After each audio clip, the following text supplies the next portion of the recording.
and welcome to the 2026 Milton Speaks Candidate Forum.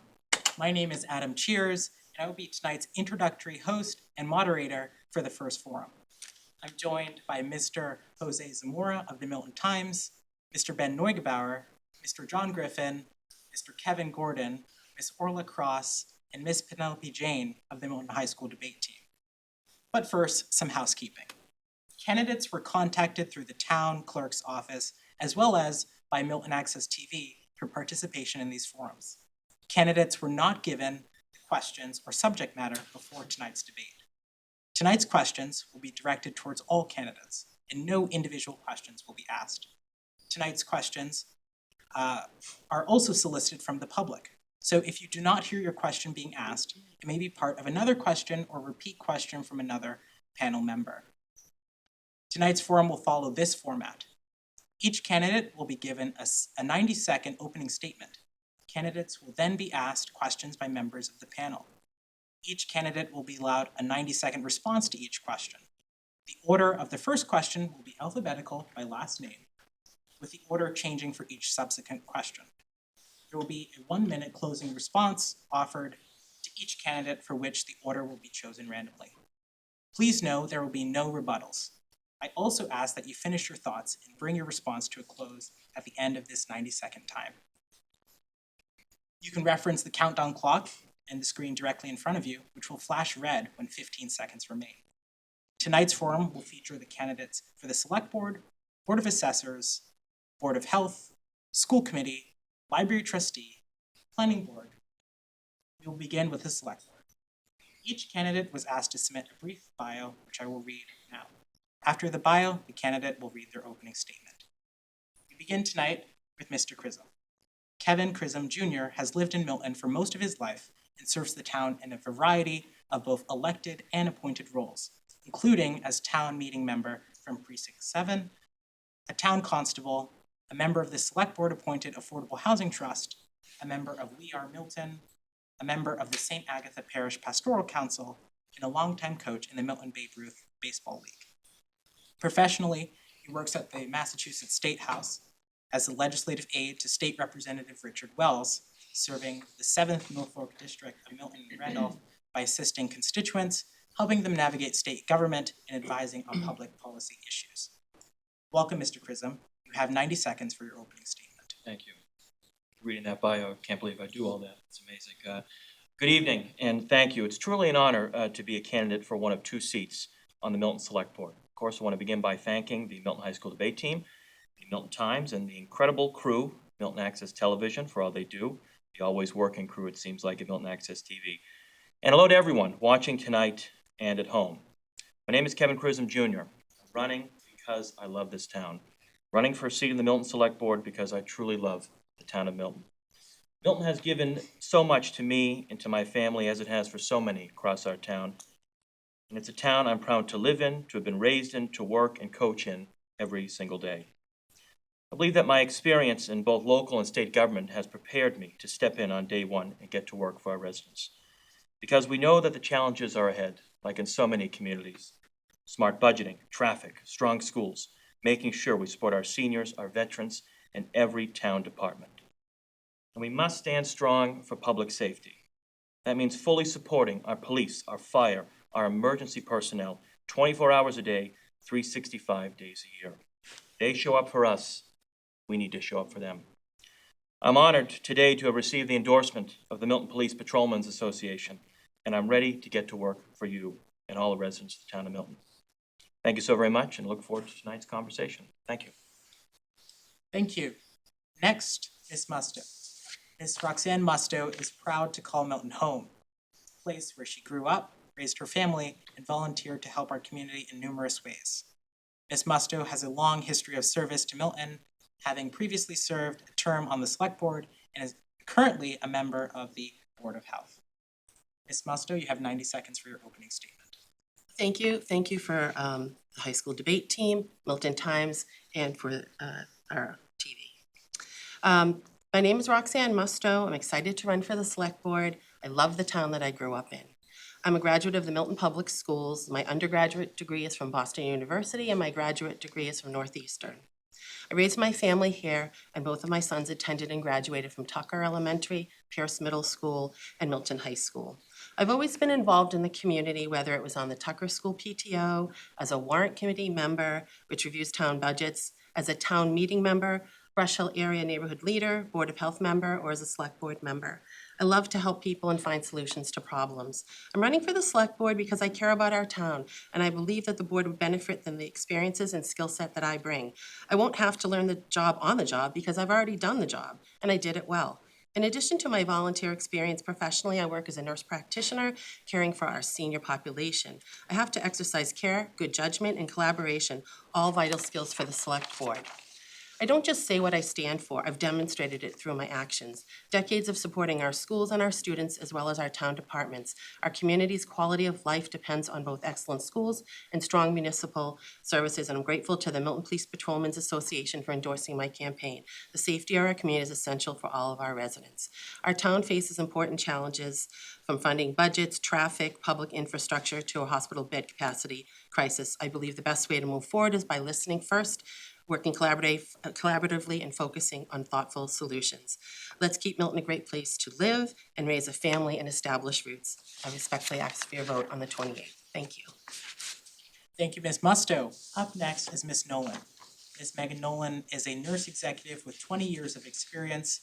She serves as the Senior Director of Nursing and Patient Care Operations at a pediatric children's hospital and holds a MSN in Nurse Executive Leadership and an MBA from the Yale School of Management. Welcome, Ms. Nolan. You have 90 seconds for your opening statement. Thank you. And thank you to the Milton High School debate team. Thank you to Milton Access Television, and thank you to Milton Times. I'm Megan Nolan. I'm a Tucker mom. I'm a nurse with 20 years of experience, and I have a Yale MBA, so I understand finances. Been a town meeting member, and I've been doing the work in this community for years. I've shown up for Milton, and I've shown up even when it's hard, and we have hard times ahead. I run the operating room at a pediatric hospital in Boston. I manage a large team with complex budgets and hard financial decisions and plans that carry real consequences for people. I build systems that catch problems before they become emergencies, bring people together to solve hard issues, and make sure that we follow through on those commitments. This is the kind of leadership that Milton needs right now. We are facing real decisions, challenging financial outlooks, a new school building, and a $16 million firehouse project. This is not a moment for on-the-job training. I'm running because I believe the world gets better when good people show up and do the work, and I'm here to do that work for Milton. Thank you, Ms. Nolan. And our last candidate is Mr. Oberscheimir. Mr. Pete Oberscheimir is a proud East Mountain resident, invested Cullycott PTO parent, Precinct 6 town meeting member, and a youth sports coach. He is senior counsel and head of litigation and employment at the Dana-Farber Cancer Institute with 15 years of legal experience. Pete is proud to be endorsed by the Milton Educators Association and wants to bring his kind and capable leadership style to build consensus and unite Milton residents. You have 90 seconds for your opening statement. Good evening to everyone at home watching. I want to thank the hosts and the Milton High School debate team. I'm Pete Oberscheimir. I'm delighted to be here. My family is deeply invested in Milton, and I'm deeply grateful for those who have previously served on our town boards. But if we want new ideas and new solutions, we need to give new leaders a chance. For most of my 15 years as an attorney, I've been a senior attorney at Dana-Farber. I negotiate contracts, I manage litigation, I have grown our staff, I manage budgets, I work with unions. Throughout all of that, I've been recognized a few years ago as a top 10 in-house attorney by the largest global in-house association for attorneys. I was recognized for my innovation and ability to bring people together. With that experience, I offered two ideas already for no cost. That would be improvements and no cost to the town. One idea on traffic and one idea on enhancing our grant writing capabilities in town. On traffic, I think we need to enhance the support that our experts on the Traffic Commission have by adding more volunteers and more meetings so that the next town-wide study on traffic that comes in doesn't collect us on the shelf like the 2020 study that we had. On grant writing, we used to employ a grant writer in the town, and we no longer do. I think we need to recruit volunteers to help secure funds for fire personnel, fire equipment, public safety, and other issues in town. These are just no-cost ideas that I'd like to implement right away, and there's more for, to talk about tonight. Thank you. Thank you. And now to begin the forum, we'll start the first question coming from Miss Jane, and will be asked in this order: Mr. Chisholm, then Miss Musto, followed by Miss Nolan, and finally Mr. Oberstein. Our first question tonight is, what will your experience uniquely bring to the select board? Thank you for the question. I think I bring both, as I mentioned in my opening statement, both local and state government experience I think is necessary to serve on the board currently. I also bring real committee town-wide experience as well, as I mentioned, as a town meeting member, serving for 2 years now in the Affordable Housing Trust, which I think has opened my eyes to the affordability issues that our town is facing and the housing issues in our town as well. I'm very proud of my service in state government, working for the people and the residents of the 7th Norfolk District every day. The relationships that I've been able to build with our state agencies are so important for the town of MIlton. And I believe that that skill set would be able to be a great benefit to the board. I also was born here, was raised here, and have a strong institutional knowledge of who our department heads are and the men and women who work for our town each and every day. We have some really good people that work for our town, and I'm honored to know and to work with so many of them each and every day. I think that skill set is another important thing I bring to the table, along with the many things I've been involved in so far in my young life still. But I believe the institutional knowledge I bring to the table for what our town is and my experience serving as a town meeting member, as an affordable housing trustee, and what I do each and every day on Beacon Hill for the residents is what I bring. So thank you for the question. Could you repeat, please? Of course. The question is, what will your experience uniquely bring to the select board? Thank you for the question. So as you've heard in my opening, I've served on the select board. I've served currently on the Board of Health. I've been on many committees within the town. I grew up here, so I have a lot of relationships with people. And I think that's really important. I treat everybody with respect, and I think that's really needed as someone who respects people in different opinions, because that's how you learn and that's how you grow. And I believe in transparency, and I think that I've brought that forward when I was on the select board, with the select board packets, so that you as a resident will understand what we're debating about at the select board and you have the background on it. I think that's really important. And in my professional career as a nurse practitioner, I'm often dealing with tough situations that I have to think on my feet. I have to deal with a bunch of different people, collaborate, and I think that's really important because you can't just live in a vacuum and make a decision. You have to understand that we have neighborhoods, we have residents, we represent everybody, and we have to listen to all viewpoints and we have to come to solutions. And I like to have solutions and problem solve and sometimes think out of the box to, fix a problem that's existing. So I think all of these characteristics that I've always done every day of my life in the real world and in the select board and the Board of Health, I think translate really well to this role. Thank you. It's my turn. I think this is a great question. Thank you for asking it. I believe my qualifications stand for themselves. The work that I do every day is I run operations. So as an operational leader, I lead a large team, like I already mentioned, and that's about budget decisions. And it's making sure that at the end of the month that we have spent what we said we were gonna spend, and my hospital holds me accountable to make sure that I'm not overspending, so any variances as well. So I believe that really financial management skill is making sure that we know where every dollar is going. The other thing is making sure that we have creative solutions. In our town, we have some real challenges ahead, and we've got to be thinking about what some different opportunities are for making sure that we can meet the needs of our town, of our schools, of our police and our fire and our DPW, while also thinking creatively. And I like what Pete said about having some different grant opportunities. I also support that. I think that's a great idea of how to bring more things into our town. The other thing is, at a hospital, as you can imagine, physicians, hospital administrators, and nurses don't always see eye to eye. And I'm great at bringing those folks together to really have creative solutions to find the common ground, and those are the skills that I'll bring to the select board. Thank you. Sure thing.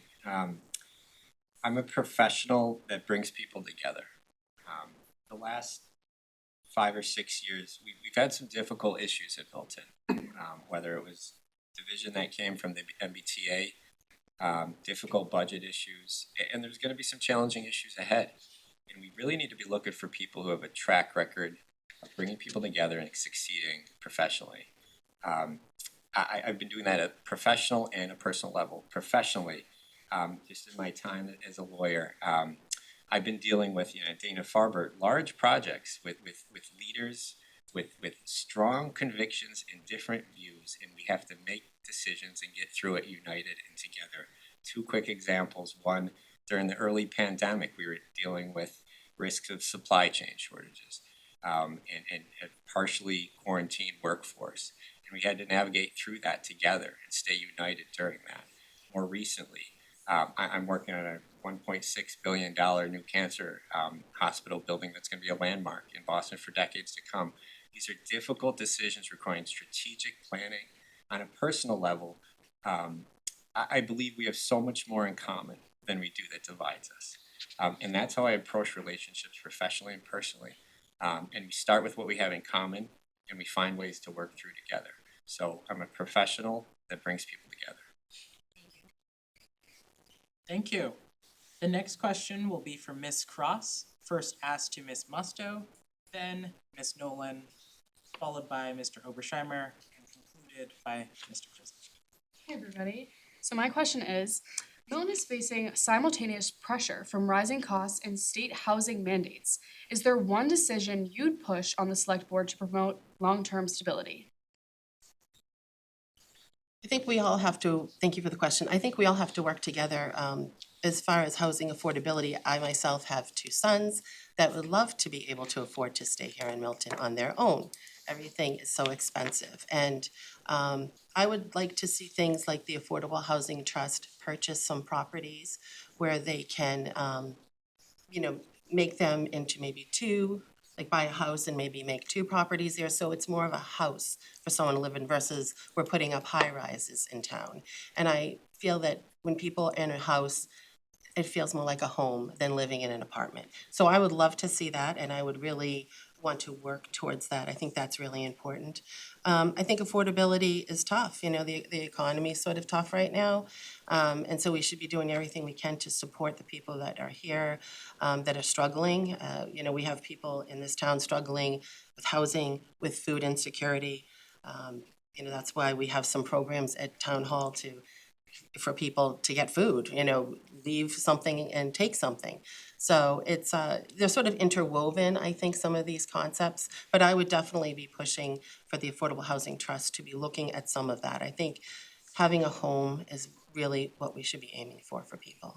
Thank you. Can you repeat the question, please? MIlton is facing simultaneous pressure from rising costs and state housing mandates. Is there one decision you'd push on the select board to promote long-term stability? It's a really great question, and I've heard this from neighbors as we've been knocking on doors and talking to our folks. I can't say that there's one silver bullet that really fixes all of this for everyone. The challenge is complex. Rising housing costs, it's expensive to live here. And we want to keep seniors in town. As Roxanne mentioned, we want to have our children be able to afford homes in town.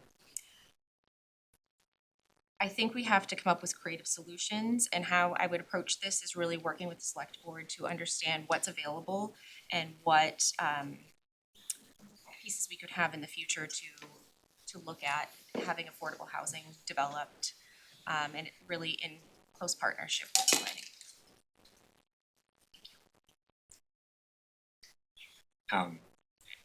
This is a serious topic. Housing costs are through the roof. We need to think about diversifying our housing that's available while still protecting, the character that is MIlton. I agree with Megan. I don't think there's a singular solution here, but if I could do one thing, I would think about it more structurally for the town. I think the select board and planning board need to find a stride in how to work better together. I would be interested in, periodic regular meetings between them and really focus on a longer term strategic plan to tackle these issues. You see it in other towns. We need to set targets for where we wanna go as a town for strategic planning around housing targets, growth options. I think each of the candidates here, we previously said in prior debates, we're all for some level of incremental commercial growth. What does that mean? Like, we need to set guideposts to guide to be our North Star for each decision that comes our way, so that each decision isn't a first in time, and we're restarting the process. So, and that's my job as an in-house attorney, is to think about gaps we have and how, in our approach and how we go about things. So I would think about the structure that we have with that, collaboration between the planning board and the select board. Just repeat the question. Yeah. Milton is facing simultaneous pressure from rising costs and state housing mandates. Is there one decision you'd push on the select board to promote long-term stability? Rising costs are an issue here in Milton and the other 350 cities and towns across Massachusetts and across our country as well. And here in Milton, one of the things I did, as I mentioned in the outset, was to join the Affordable Housing Trust and put my name forward to join that trust. I think as someone who grew up in this town and, instead of waiting around saying, oh, let's wait to see if housing prices will come down, or let's wait to see what will happen, I decided to put my name forward and try to offer solutions. And I think the Affordable Housing Trust has done that in many ways. One of the things I was very proud to see and support as a member of the trust was the expansion of some units at Winter Valley. We talk about keeping seniors here in Milton. Very proud to support that effort and hope we would continue to partner with other groups such as Winter Valley so that seniors are not taxed out of their homes here in Milton, and all ages as well. So kids that I grew up with, played sports with, went to school with, can continue to live here in Milton, raise a family like their families did as well. I think Pete is right, and Megan too, there is no silver bullet here. I think we get the big three together in this housing crisis, and what I mean by that is the select board, the planning board, and our Affordable Housing Trust as well. The Budget Coordination Committee, I think, has set the blueprint on how coordination and collaboration should work in town. We have our groups in the same room, not operating in silos, talking with one another. I think we can make some headway if we follow what the Coordination Committee has done and making sure that we begin to find ways for all ages and all facets here in Milton to continue to live here, to raise a family, and contribute to the quality of life here in this town. Thank you. Thank you. Mr. Gordon will ask the next question. Ms. Nolan will respond first, followed by Mr. Obersheimer, then Mr. Chisholm, and concluded by Ms. Musto. Mr. Gordon. So my question is, there have been moments where development pressures like zoning changes and the town's master plan have collided with preservation. How should Milton balance the need for growth and change with preserving the character and identity of the town? Great question. Thank you so much. I think there is a real tension here between the right projects, and I think that it's the thoughtful communication between all parties to make sure that it's not all projects, that we're not saying yes to everything, that we really are thinking about what project makes sense for our town, what project makes sense for developing more spaces, but also keeping the character of our towns, like you mentioned. So the right projects are ones that have genuine affordability and that they fit within the neighborhood, and that they go through a transparent process. And Milton is on track to get to the 10% subsidized housing with projects that are already in the pipeline, so we're making some progress.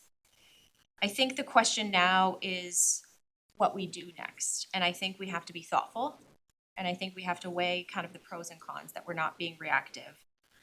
We want to make sure that we're engaging our community members, and we want to make sure that data is involved in this. So making sure that we're thinking thoughtfully through it, but we're also weighing the pros and cons with data.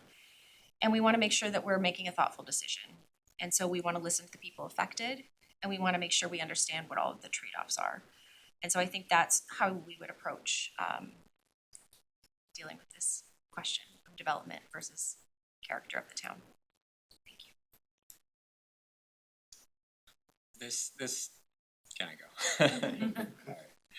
All I sort of used my good stuff in my last answer, so I'm gonna do my best here.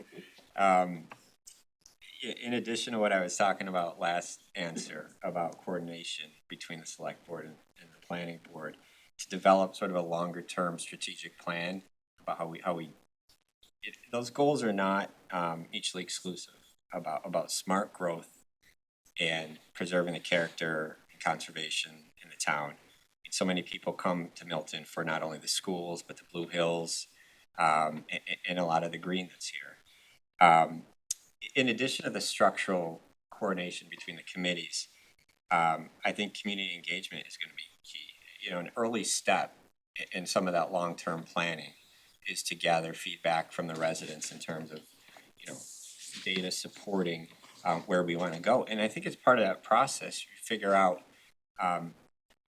we may not be as far apart as a town as it seems sometimes. I mean, like I said in the last answer, each of the four candidates here has said at one time or another, support of some level of incremental commercial growth.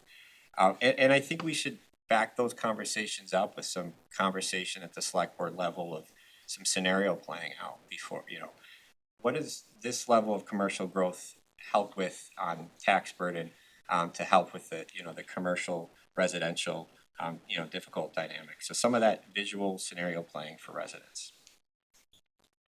Could you repeat the question? Sorry. There have been moments where development pressures like zoning changes and the town's master plan have collided with preservation. How should Milton balance the need for growth and change with preserving the character and identity of the town? Well, I'm a strong proponent of open space and recreation. We have a great open space and recreation committee here in town. I think conservation and recreation here in town are what make Milton what it is. We have the Blue Hills Reservation, obviously, which is a true resource. You go up for a hike, you go to ski, you go to the Blue Hills Trailside Museum, or you go up to the Weather Observatory. It's a great place to go, and I think it's a really great resource here in town. As the other candidates touched on as well, and one of the reasons why I decided to get in this race and to run for town meeting 2 years ago was because I am a strong proponent of neighborhood representation. So when we talk about commercial development, we talk about properties, the Labouré property, that's gonna be coming up for a discussion. The East Milton Fire Station, a number of different properties that are gonna be up for discussion that the select board is gonna have to really dig deep in and talk about. We have to make sure our neighborhood groups, our neighborhood associations are at the table talking about this, because oftentimes they haven't been, and there's been very limited outreach to them. I hope to change that if elected to a member of the select board. I do agree with the need for smart and commercial growth, also to open up our tax base for industrial and commercial growth there, and I know the select board is making great strides for an increase in economic development as well. But before we do any of that, let's get our neighborhood and our groups together at the table, so making the right decisions for the town of Milton and its future, and preserving our open space as well. Thank you. Gonna have you repeat one more time, since you're doing such a great job. Yeah, thank you. There have been moments where development pressures like zoning changes and the town's master plan have collided with preservation. How should Milton balance the need for growth and change with preserving the character and identity of the town? Thank you for the question. It's a delicate balance for sure. There is an economic development plan that is, there's money set aside between the select board and the planning board. It's gonna be a warrant article. And some of it will involve having community input into what we'd like to see in the community and so forth. And I think that's really important. And I think when you're looking at the community, you want to enhance and have some more small business in the community. When I grew up here, you talk about East Milton, where Mr. Chisholm grew up, there used to be, where the new development is, there used to be a bike shop there. And it was great to give back and buy my bikes for my kids over there. I love going to the small businesses in town. And I think two things here. I think people in the community need to support our small business so they thrive. And we need to put business where we can put it. And we need more neighborhood input where we can add some development, because we need to diversify the base of where we're getting our taxes from. We're heavily residential base, and any incremental increase that we can get on the commercial side is helpful. So I think that's really important, but you have to work with the community and where you're gonna place these things. So I think it's always a delicate balance. You wanna have better communication between planning and select board and neighbors and neighborhoods. Thank you. Mr. Zamora of the Milton Times, first asked Mr. Obersheimer, and Mr. Prism, Ms. Musto, and finally, Ms. Nolan. Milton has had an ongoing budget problem. What would your approach be to addressing the current issues? Sure. Two, good financial practices and creative revenue generation. And we're already started some of that in the past year. What we're digging out, and we just gotta keep that progress going. On the good financial practices piece, our boards are currently in the process of developing a more cohesive town forecast that's looking 3-5 years out on where we're headed financially. That allows us to spot deficits earlier on. This past year, January-ish, we spotted the deficit of FY '27 of 2.5 million, that meaningful progress was made to shrink that gap by the select board and the school committee. If we get that going earlier in the year, you can fix some of those gaps earlier on. There's a lot of work you can do just from good financial practices. Also with creative revenue generation, we need to find more money for the town. I talked about my interest in enhancing our grant capabilities, but we have to leave no stone unturned with finding more money for Milton. That ranges from working with our legislative delegation to advocate for more state funding for Milton. Increasing our commercial tax base, other creative ideas that towns are gonna have to consider now, like such as potentially a Airbnb tax or other things that we need to project these benefits and trade-offs in front of the residents so we can talk about it together and where else we can go. Thanks for the question. Obviously, a very important issue on the heels of Milton passing a $9.5 million override last year. I want to touch on something that I had mentioned earlier, and that is the Budget Coordination Committee, and I'll talk about that again. If elected to the Select Board, I will continue, as I have as a private citizen now, but as a member of the board, to advocate for the continuation of that committee. Again, it's imperative that we have the members who are elected to do their job in the same room talking to one another. We have warrant committee, we have school committee, we have the Select Board, and we have citizen representation, which I think is great, and we have a man who has done yeoman's work for municipal budgeting for the schools, Mr. Leroy Walker, who is on that committee, has done an excellent job, and I'm very proud to see that work, and you'll have no greater advocate for that effort than me if elected. I do believe my local and state government experience comes into play here. We're currently going through the state budget process now, and so that effort is robust, and part of my job is making sure that we get some amendments going forward for our communities, and we have the necessary state funds coming to our town. I believe that experience, along with my advocacy for our committees and making sure as well, just the final point, is that our town departments are felt and they're respected. Oftentimes we hear that, great staff, and we certainly do, and the output is great, but oftentimes they don't feel heard enough. The Select Board has a role to do that. The Select Board may be the chief executive office, certainly is. I view them also as the chief advocate as well, and that goes for our town departments, making sure their voices and concerns and needs are at the table too. Thanks for the question. Repeat the question kindly. Of course. What would your approach be to addressing the current ongoing budget issues? Thank you for the question. I think that the forecasting for 3 to 5 years out is very essential. We used to do that at some point. I think we should be doing 3 to 5 year outlooks for every department. I think that's helpful to do. As you heard from Mr. Chrism, there is that strategic budget coordination committee, which I think is good. It's a lot of different people at the table.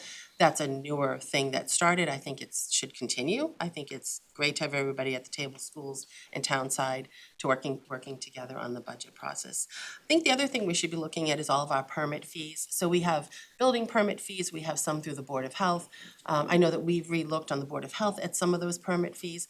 I think that's a way to bring in a little bit of extra revenue. So I think we should look at all of that. And just try to think creatively if there's any other way that we could generate some revenue.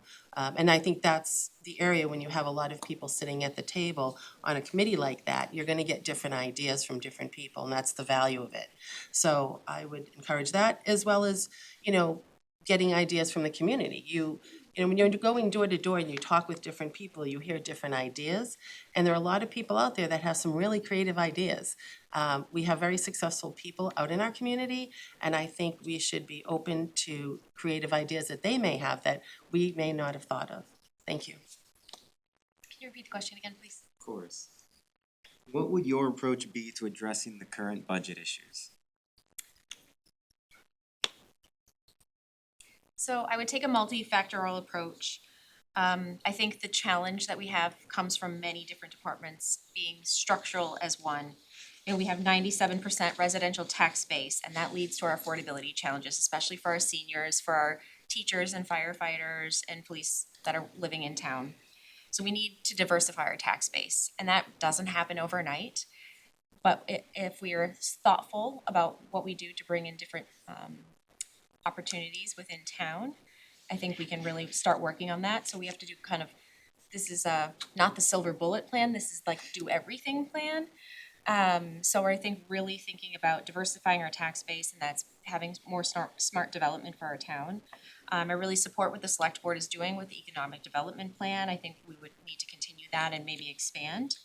I also like to see what's happening with the budget coordination committee, that we're really looking across the different departments, making sure that we're all kind of understanding that and that we're aligned with what we're thinking about spending and what we can actually spend. And I think that aligns with financial forecasting as well. So I think we really need to be doing a thoughtful planning around how we spend our money and really thinking about where the money's going and making sure we know where every dollar is going. I think the other piece is we really need to be creative, in addition to economic development, about thinking about things like grants, et cetera. Thank you. Thank you. That concludes our select board forum questions, and we will now hear closing statements from the candidates chosen at random. The order will be Ms. Musto, Mr. Obersheimer, Ms. Nolan, and finally, Mr. Grissom. Okay, thank you. I'm running for the select board because I care about the town, and I believe that the board would benefit from the experiences and skill set that I have.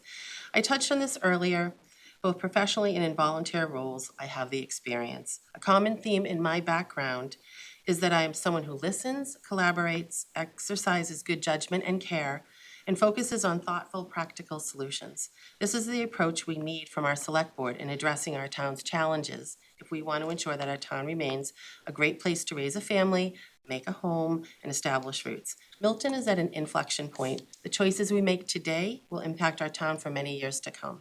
The stakes are too high to roll the dice in this race. I won't have to learn the job on the job, because with me, you know what you'll get, because I've already done it. I don't just say what I stand for, I've demonstrated in my actions. Decades of strong, consistent support for our schools and town departments, countless occasions where residents have came to me for help and I've helped them address their concerns. Serving in volunteer roles has dealt with this town has dealt, and when this town has dealt with some of the most consequential decisions to date, and I respectfully ask for one of your 2 votes on the select board. Thank you. Mr. Obersheimer. It's been an honor to be here tonight, and the questions were fantastic. You know, I've spoken with a lot of people during this campaign, and you know, I don't think people want sort of the same ideas or the same solutions that we've tried over the last few years. I think people want new leaders who are gonna bring us together. I think that comes from a local feeling and national feeling, where we're sick of feeling divided and looking to disagree first. You know, I think that leadership comes in all shapes and sizes. One thing I wanna do, based on my volunteer background, is set up a volunteer webpage in town to connect volunteers with community organizations in town, like the MIlton Council on Aging. That we also come together when we're confident in our leadership. I've been a top 10 attorney at a top specialty hospital in the country for over 10 years, and I think I can help. So I'd love to be considered for one of your 2 votes on April 28th. Thank you. Thank you. Next, Ms. Nolan. Thank you. Our biggest challenge ahead are financial. And so this election comes down to one question. Who's ready to make the right financial decisions and plans that MIlton needs right now? I manage a large team and complex budget.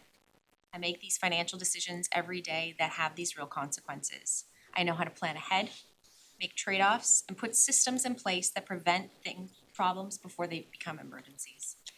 So MIlton right now is facing these exact kind of decisions: a challenging financial outlook, a new school building, and a $16 million firehouse. This moment requires real discipline, transparency, and follow-through. My priorities are clear: strong financial stewardship, fully funding our schools, and leadership that brings people together to get things done. I show up, I do the work, and I deliver, and I'd be honored to have your vote. Also, thank you so much. This was a lovely evening. I really appreciate it. Finally, Mr. Crislin. Well, thank you. Thanks very much again to the panel. Great questions from both the Milton Times and Milton High School Debate Team. And thanks, of course, to Milton Access Television as well. I stated tonight at the outset that I'm running for Select Board because of my love, my care, and my concern for Milton. And I'm running to offer a fresh perspective with my necessary experience in both our local and state government, as well as to bring decorum and civility back to the Select Board table. The residents of this town, many listening and watching here tonight, look to the Select Board to lead and to work on all the issues we've talked about here tonight and will continue to talk about throughout this campaign. I'm honored to be a candidate and be up for consideration for your vote. And I'm even more honored to be a resident of this great town and to have lived here, to work here, and to hopefully one day raise a family here. I'm committed to Milton for the long run and I'd be honored to have your vote on Tuesday, April 28th. Thank you. Good night. God bless. Thank you. Thank you to our Select Board candidates. Please give us a moment while we set up for our next forum, the Board of Assessors.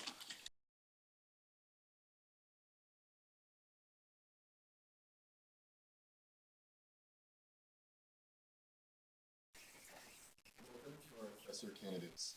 We will begin with Mr. Callahan. Tom Callahan has represented our town for 26 years as a town meeting member and is currently chair of the Community Preservation Committee and a member of the Affordable Housing Trust.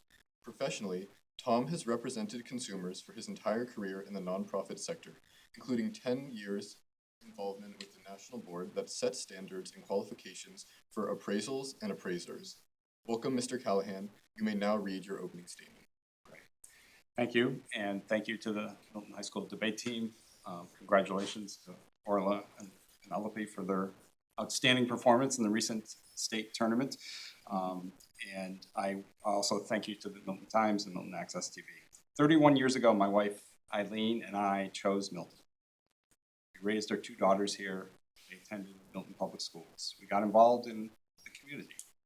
I was a Milton girls softball coach for my daughters and treasurer of the Tucker PTO. We met our neighbors, which have turned into some of our best friends.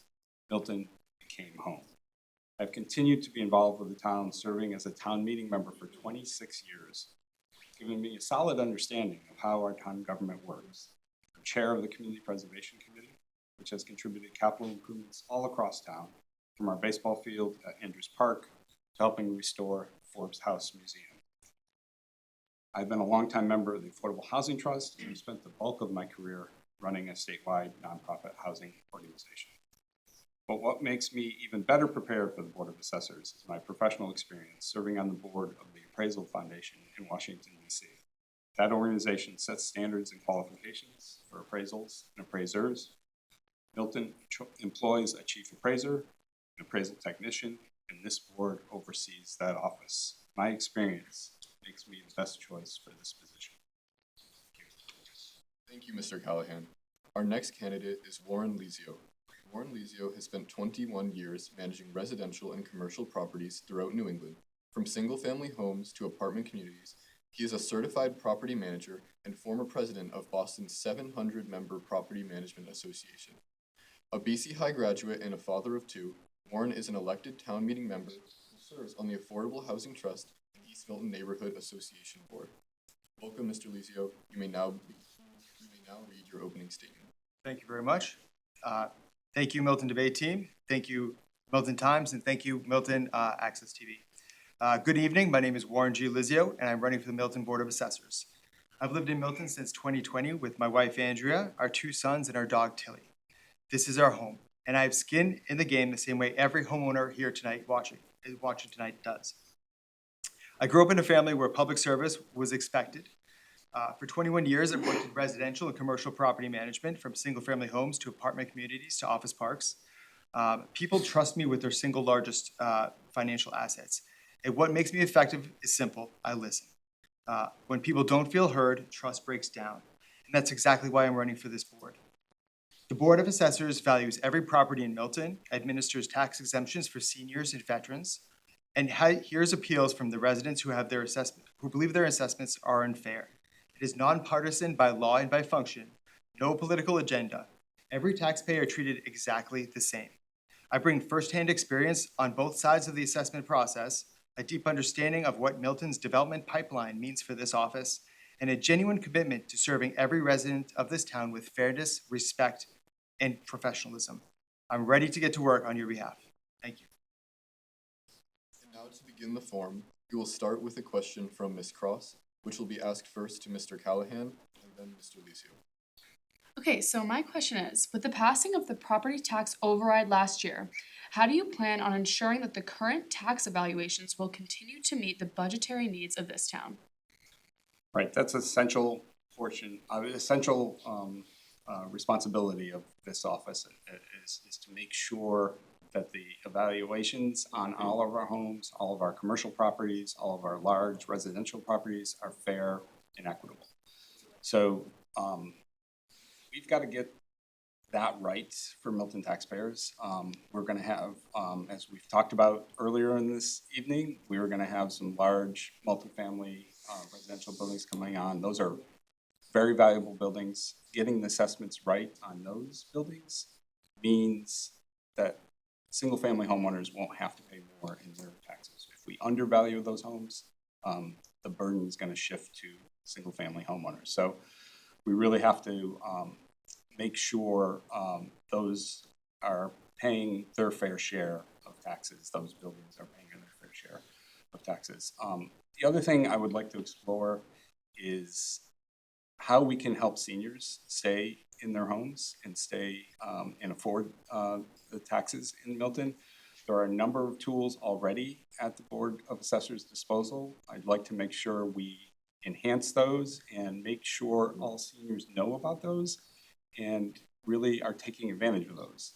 Met with Christine Stanton at the Council on Aging a couple weeks ago. She said only 16 of the 25 slots for the senior tax work-off program were filled last year.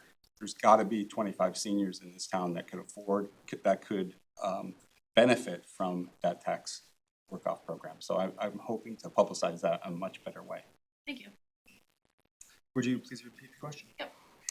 With the passing of the property tax override last year, how do you plan on ensuring that the current tax evaluations will continue to meet the budgetary needs of this town? So the tax evaluations, the assessments, should be evenly distributed throughout the town based on the type of property it is. So for instance, you would value a single-family home differently than you would an apartment community. There's different ways of valuing property and assessing it, and making sure that each is treated with according to the letter of the law is very important. We have in Milton a great team in the assessment office. Charlie, Curtis, and Barbara work very hard for this town, and they deserve a lot of respect for what they do. So the work that they do, and they do it very professionally with data-driven results, helps to ensure that people feel like their assessments are fair. And when that happens, it's a contribution that everybody makes to this town. And so although the Board of Assessors does not necessarily decide how much taxes people pay per se, they do decide what people's fair shares of that are. So that's fundamentally the answer. Thank you. The next question will be from Miss Jane and will first be asked to Mr. Licio and then Mr. Callahan. Okay, my question is, how will the influx of new condos in Milton, for example, Holland Developments on Randolph Ave, be accounted for and assessed within the operating budget's stabilization fund that was created last year? So one thing that's fantastic about condominium development in Milton is it brings in homeowners that become invested in our community. So they're more likely to invest in their property, to make it more accessible, to make Milton their home. So when it comes to the fair assessment of those properties, as we start to develop more condos in Milton, we're going to have a larger data set to work off of. As it stands, we're working mostly off of sale value, and Making sure that they pay their fair share within reason is important. In terms of the stabilization fund, everybody's gonna be contributing to that in a reasonable way. So although I'll admit I don't have every single answer, I'm totally willing to learn, and that's one of the things that really excites me about this office. Yeah, I touched on this a little bit in my previous answer. I think, you know, as Warren said, getting the values on these larger buildings correct is of ultimate importance. One of the things that I'd like to bring to the board is Milton doesn't have a lot of comps or comparables for these types of buildings, right? We've been mostly a town of single-family homes, so larger rental buildings, larger condo buildings, we don't have comps. We're gonna have to perhaps go outside of town to understand how they should be assessed. So I think that's one of the things we're gonna have to look at neighboring communities, other types of buildings that are similar that have been built to make sure we're fairly assessing them. Obviously, sales are gonna drive some of that assessment on the condo buildings, but on the rental buildings, I think I'm particularly concerned about those and getting the assessments right. Some of those are complex because they're multi-income, right? They have 75% market rate and 25% affordable. So there's a little bit of trickiness sometimes to put a proper value on properties.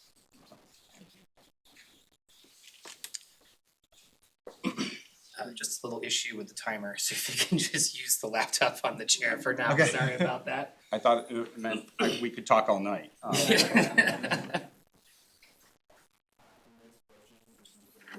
Bauer, and will be asked first to Mr. Callahan and then Mr. Lizio. Good evening. What is your plan of action for dealing with residents who are not in agreement with the assessed value of their home? Great question. So that's a very important priority of mine and of the board. We hear abatement requests. This is the board that makes decisions on abatement requests. So I think what I'd start with is communication about abatements and the ability to, a homeowner's ability to file an abatement is probably not equally understood all across town. So I think getting more information out there that people have a right to file for an abatement request is the place to start. I think I just came from a conference in DC where there's national studies out there that show residents of color file for abatements less often than white residents. That's an interesting statistic to know in a town that has 30% residents of color. So let's look at that in Milton, right? Is everybody across town know about the abatement process and know how to pursue that process? Once they file an abatement, we really have to take a look at the data and have the data drive the decision of whether an abatement is deserved or not. Thank you. Question, please? What is your plan of action for dealing with residents who are not in agreement with the assessed value of their home? Good question. So I think part of it is being proactive in the information that's provided to everyone. I think the assessor's office in the town of Milton does a really good job of having an open door policy for anybody that has any questions. I think the next thing is that you really have to listen to people. So when I first posted the sign that the billboard that my wife put together quite nicely, someone called me who had just moved to Milton into a new home. And he had a real question about his assessment. And not yet on the board, I tried my best, given my background, to explain to him how valuations are done. Because if you have a question about your assessment, the assessor's office will send somebody out to take a look at your property and walk through it. So part of that is a conversation, and part of it is making sure that the evaluations were done correctly. Because within Milton, initially, even back to the condo question, a lot of these the evaluations are based off of a software called Patriot, which when you log in to see your assessment, you'll see that your assessment information is in the Patriot software. That is our baseline in the assessor's office. from which we make a determination if there needs to be a variance. So listening to the homeowner or property owner, make sure that they have the information, and going on site to work with them, I think is really important. But really, like, the office has to be accessible to everybody. If they have any questions, they should feel totally comfortable reaching out to any member of the Assessors Board or the Assessing Department. Thank you. The final question will be from Mr. Zamora and will be asked first to Mr. Lizio and then Mr. Callahan. Existing system would you recommend, if any, and what parts of the current system do you feel are working the best? Good question. So one area, and this is, I just want to be clear, this is not really a policy office. This, by nature, it should be fair and impartial. One thing that I think would be fantastic is if town meeting were to pass the HERO Act. That recognizes our veterans for all the work that they've done, for the service they put into this country. It also provides additional exemptions for those who experience some kind of disability or some kind of significant recognition, like a Purple Heart. That kind of law does a lot to recognize them, and in a town like Milton, I think they deserve that. So that's something that I would change, and that's something that the Board of Assessors would implement. What I think is working really well, and I've referred to it before, is I think the assessing department does a really good job here. I think they try really hard. I think we have the benefit of the town's assessor comes with a strong background in the software that we use, Patriot. And I think that there's really a collaborative mindset there, and I think that's really important. So, thank you. Yeah, I picking up where Warren left off there, I agree, Charlie. I met with Charlie and Curtis a couple weeks ago, and they are really trying to improve the technology in that department. Like a lot of town departments, I think we suffer a little bit with antiquated technology, and they've done a great job on that. They need, I think, a few more resources to continue to improve the technology and the software in the department. So that's one of the things I think both is working because they're on the right track there, but it's also something that needs to get pushed over the finish line. Also met with former assessors, retired assessors from other towns and what they do in other towns. And I think there's a couple examples. One town has evening office hours occasionally, and that's an accessibility issue for folks who are working and might not be able to get to town hall during the daytime. That's an interesting idea.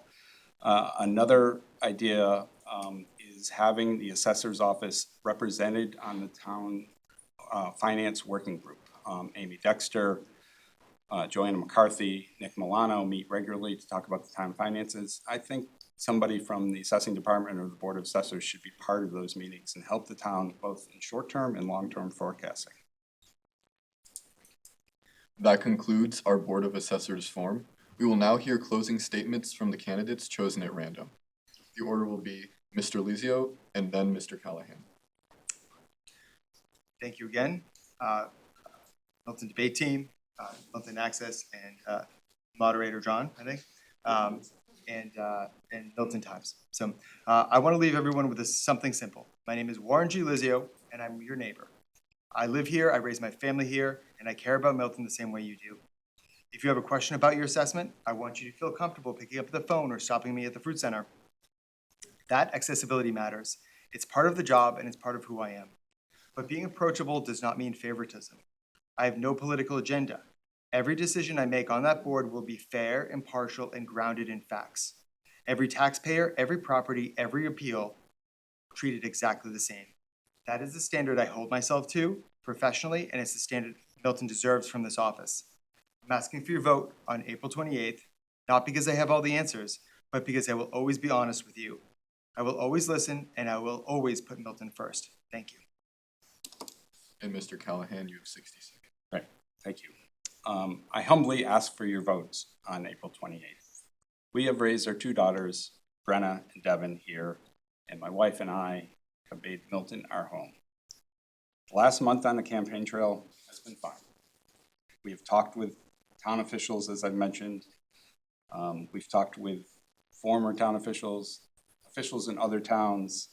really trying to learn more about what a modern, efficient assessing office should look like. And we've met you, the voters. As my wife and I have door knocked every precinct in Milton, we've had some great conversations with voters about what to expect from the Board of Assessors. I'm experienced, I'm qualified, I'm ready to serve on day one if I were to be fortunate enough to earn your vote. Thank you. Thank you to the candidates, and please give us a moment while we set up for our school committee forum.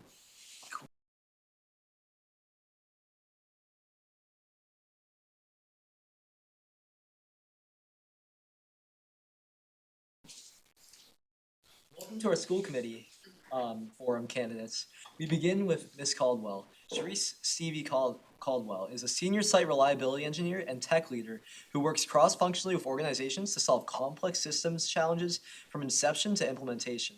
A Milton parent and a musician, she is running for the one-year seat on the Milton School Committee and is committed to protecting mental health resources, closing equity gaps, and bringing transparency and curiosity to every budget decision. Welcome, Ms. Caldwell. You have 90 seconds for your opening statement. Thank you. First, hi, Mom. And thank you to Milton Access TV, Milton High School Debate Team, and Milton Times. As you said, my name is Sharice Caldwell. People call me Stevie. I'm a mom of a student at the high school. I'm a musician. I make music in my home and put it out for streaming. So yes, you can do that. And I'm also a leader in the technology field. So I'm gonna try and get a quick story in here. So I was working with a client and he asked me to make a change to his infrastructure, to his environment. And I could have just made the change, but instead I went back to him and I asked, why do you want me to make this change? And I wasn't being obstructionist or being difficult or anything like that, but in my field, I've learned that sometimes people ask for solutions to the symptoms and not the underlying problem. And that's the kind of rigor and curiosity and creativity that I will bring to the school committee. My approach to troubleshooting is to research the problem, advocate for the solution, and then deliver that solution. So that's it for me. Thank you, Ms. Caldwell. And now, Mr. O'Neill. Dan O'Neill and his wife, Da Huang, have 3 children. Vivian, a senior at the high school, Regina, a sophomore, and George, a 7th grader at the Pierce Middle School. The O'Neill family has lived in Milton for the past 16 years. Dan is a forensic accountant by profession and brings over 30 years of government auditing at the municipal, state, and federal levels. Currently, Dan is the Director of Compliance and Security at the Massachusetts State Lottery Commission, overseeing the anti-money laundering program. Welcome, Mr. O'Neill. You have 90 seconds for your opening statement. Thank you. I appreciate the opportunity. Thank you, Milton Debate Team, Milton Times, and Milton Access TV. My name is Dan O'Neill, and I'm proud to announce my candidacy for the 4th time for the Milton School Committee. I've appeared so many times on this candidates forum that Shane Brandenburg, the executive director, came up to me before I got up here and offered me my own show here.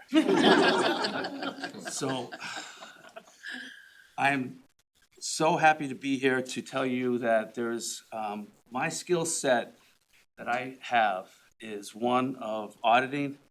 It's one of financial data-driven programming that I do at the Massachusetts State Lottery. My wife and I moved to Milton for the school system.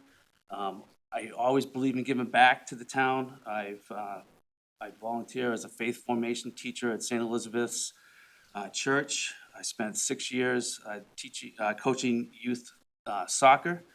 And I've spent 14 years as the president of United We Stand for Jason. It's a nonprofit set up to help those with Huntington's disease. So the Milton school budget needs somebody like me. I mean, the Milton school budget has changed so drastically that it needs somebody like myself on that board in order to make data-driven decisions for the children and for the town. Thank you.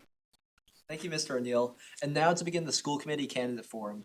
We will begin with a question from Mr. Neugebauer, and it will be asked first to Ms. Caldwell before being asked to Mr. O'Neill. Good evening. What do you feel is the most pressing issue when it comes to the Milton Public School system in the next few years, and how do you plan to address it? Thank you for the question. I think the most pressing issue will be the the hiring of a superintendent, as well as the assistant superintendent of finance operations, as both of those positions will be vacant.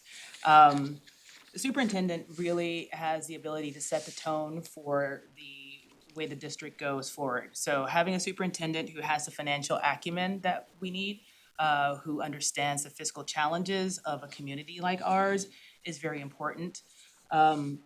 And the kind of superintendent you have also directly affects the kind of talent that you attract as educators and the kind of talent that you retain as educators. You want a superintendent that has a demonstrated track record of building strong relationships with the educators in their district, a relationship of trust. And furthermore, I would like a superintendent that has some demonstrable and data available about demonstrable data available about their devotion or their ability to approach decisions equitably. People say they're into diversity, equity, and inclusion, but I want to see data that shows that they've actually implemented programs in their districts and have had some proven outcomes from the things that they've implemented. So that's the most important thing I think coming up. Could you repeat the question? What do you feel is the most pressing issue when it comes to the Milton Public School system in these next few years, and how do you plan to address it? It's the budget. And if I didn't say it again, it's the budget and it's the budget. When I first ran for the Milton School Committee, the budget stood at $58.4 million. Today, this fiscal year, we stand at $75,613,973. That's an increase of over 22% or $17 million. In order to make informed decisions, you have to understand the historical budget of this school committee. The skill set that I possess, I will be able to go back these past 5 years and do what we call an expense audit, where you find the cost centers where we're spending our money and how it has grown and whether or not there is duplicate efforts that have been overlooked. And we have to start getting really super serious on this budget. And I'm so happy that there's a new collaboration between the board of, the select board and the school committee.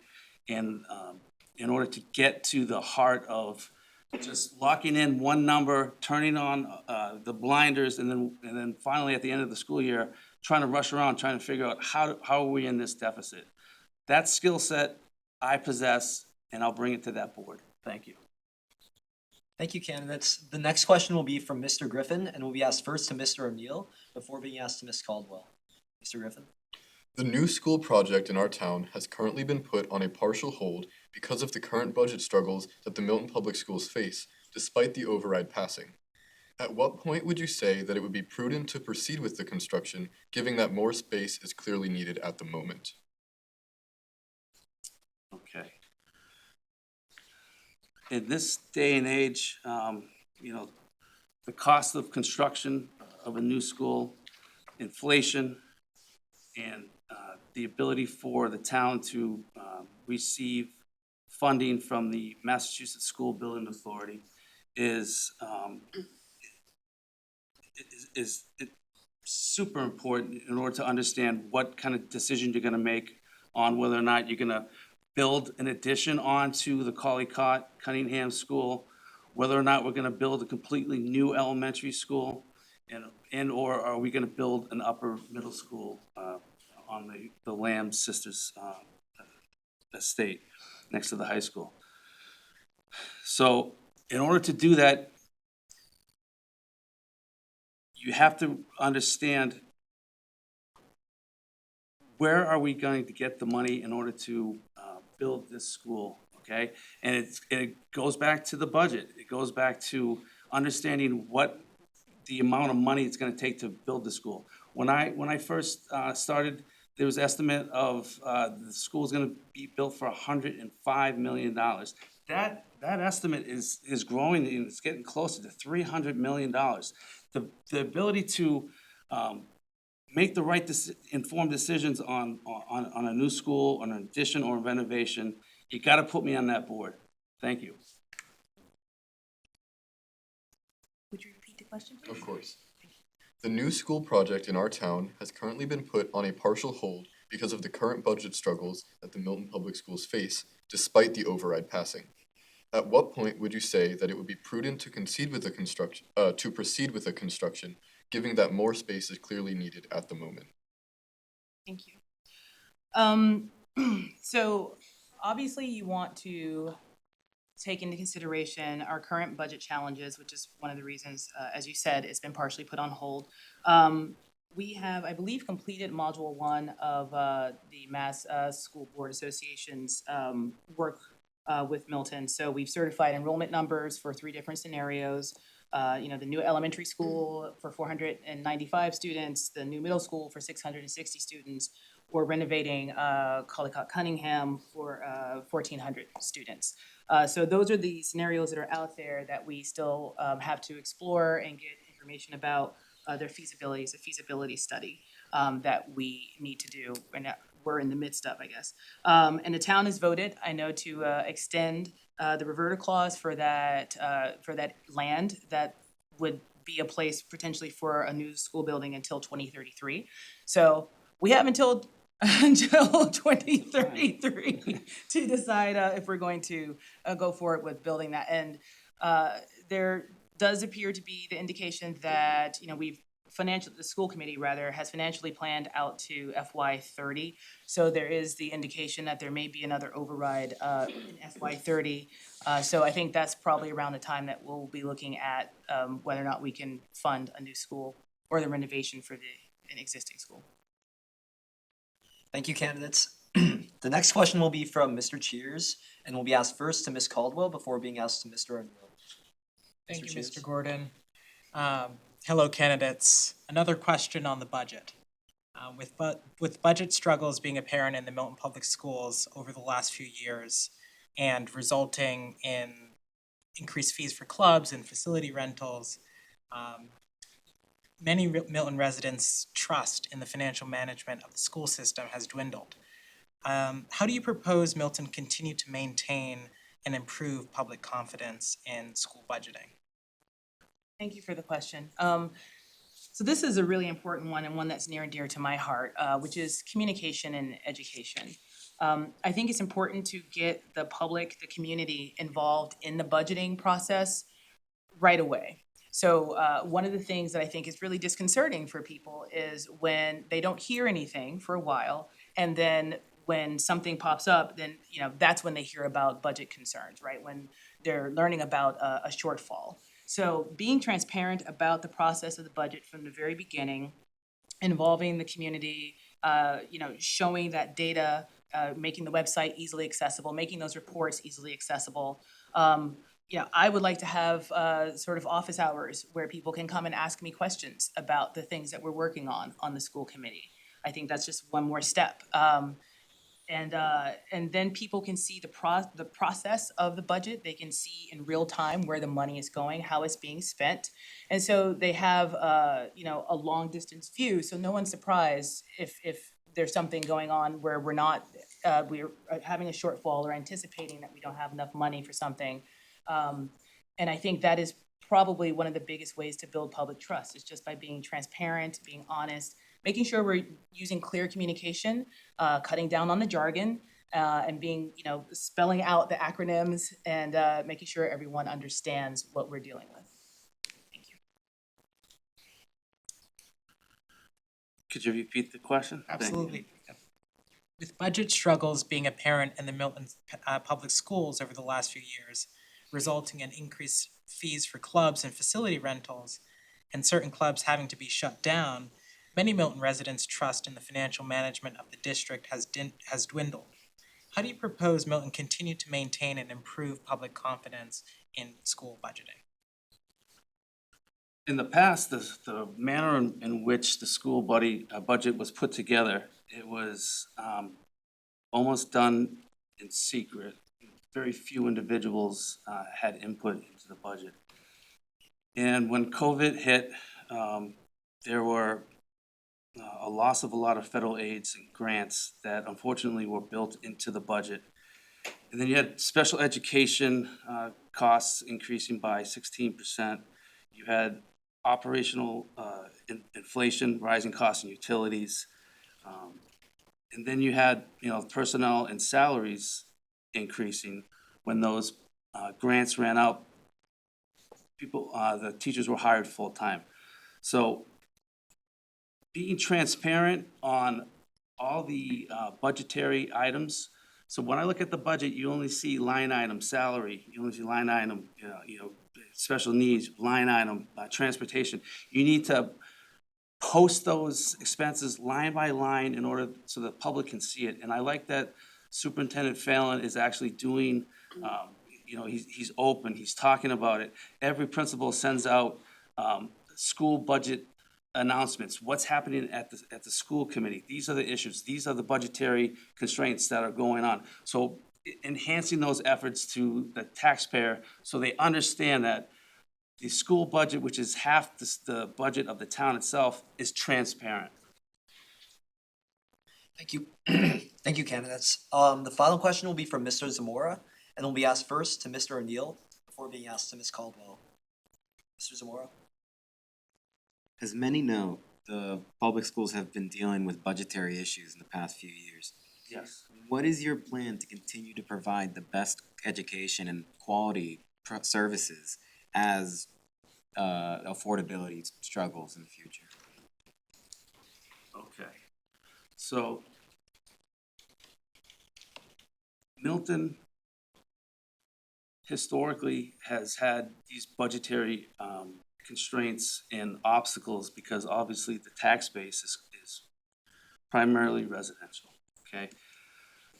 Going forward, Milton has, like I just spoke about in our last answers, the select board candidates have spoken about it. The school budget has to be transparent, not just to the teachers union. It has to be transparent to the taxpayer, because the taxpayer needs to know where their money is being spent, okay? There's a big demand for, paying for everything that the school wants, okay? There are school board members here that do not say no. They just acquiesce to the demands of the school union and to the school administrators. That's not a healthy process.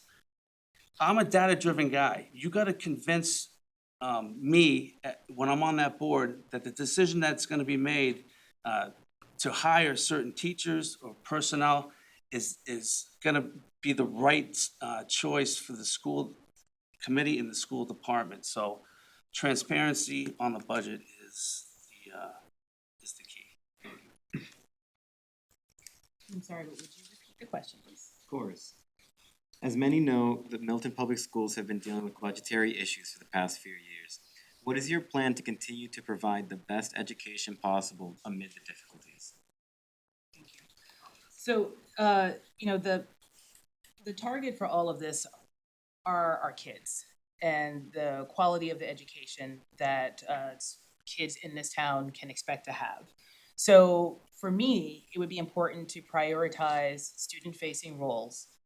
So positions that are directly in contact with the students and that have an immediate effect on student outcomes. So when we're looking at budgets and we're looking at line items, it would be important for me when we have to go through and be very careful and potentially restructure some things to make sure that we are starting from prioritizing things or budget items that are in line with instructional priorities that we've set at the district level. So I know one of the things that the current school committee is working on is aligning the budget with 5 instructional priorities so that every budget item that is requested, does it contribute to this instructional priority in some way? So does it contribute to tier 1 learning, for example? And making those a priority for funding when we have to sometimes make some difficult decisions about things that we're going to cut or that we're not going to fund. So that's my answer for how I would address that. Thank you, candidates. That concludes our questions for the school committee forum, and we will now hear closing statements from the candidates chosen in a random order. The order will be Mr. O'Neill and then Ms. Caldwell. You may begin, Mr. O'Neill. Thank you very much for hosting this candidates forum. I appreciate it. I'm running for school committee because I believe in Milton students, parents, teachers, and administrators, and that they deserve a school system that is consistent, transparent, and equitable. My approach is grounded in collaboration. It's data-driven. It's result-oriented. And I'm genuinely committed to listening to people, educators, teachers, parents, and the students themselves every single day that I'm on that board. I'm focused on strengthening the trust, the budgetary process, improving long-term planning, and ensuring that every decision that I make keeps the students, parents, and administrators and teachers at the center. After 4 years of listening, I'm ready to earn your vote April 28th. Thank you so much. So we have some interesting times ahead of us. We have the superintendent search, as I mentioned, the assistant superintendent of financial operations. There's a cell phone policy that the school committee will have to enact sometime this fall. And continuing the work of responsible and transparent budget management alongside other members of the town's departments. My family moved here to take advantage of the diversity that Milton offers, as well as the excellent educational opportunities from the school system. And so as a member of the school committee, I will research ways to creatively and sustainably stabilize our budget. I'll advocate for the programs and services that our students need to be successful. And I will work with the members of the school committee and with other departments to deliver the best solutions that we can to the community. I hope that you vote for me on April 28th. Again, my name is Sharice Caldwell. Thank you. Thank you to the candidates, thank you to the panelists, and please give us a moment while we set up for our next forum, the candidates for the Board of Health.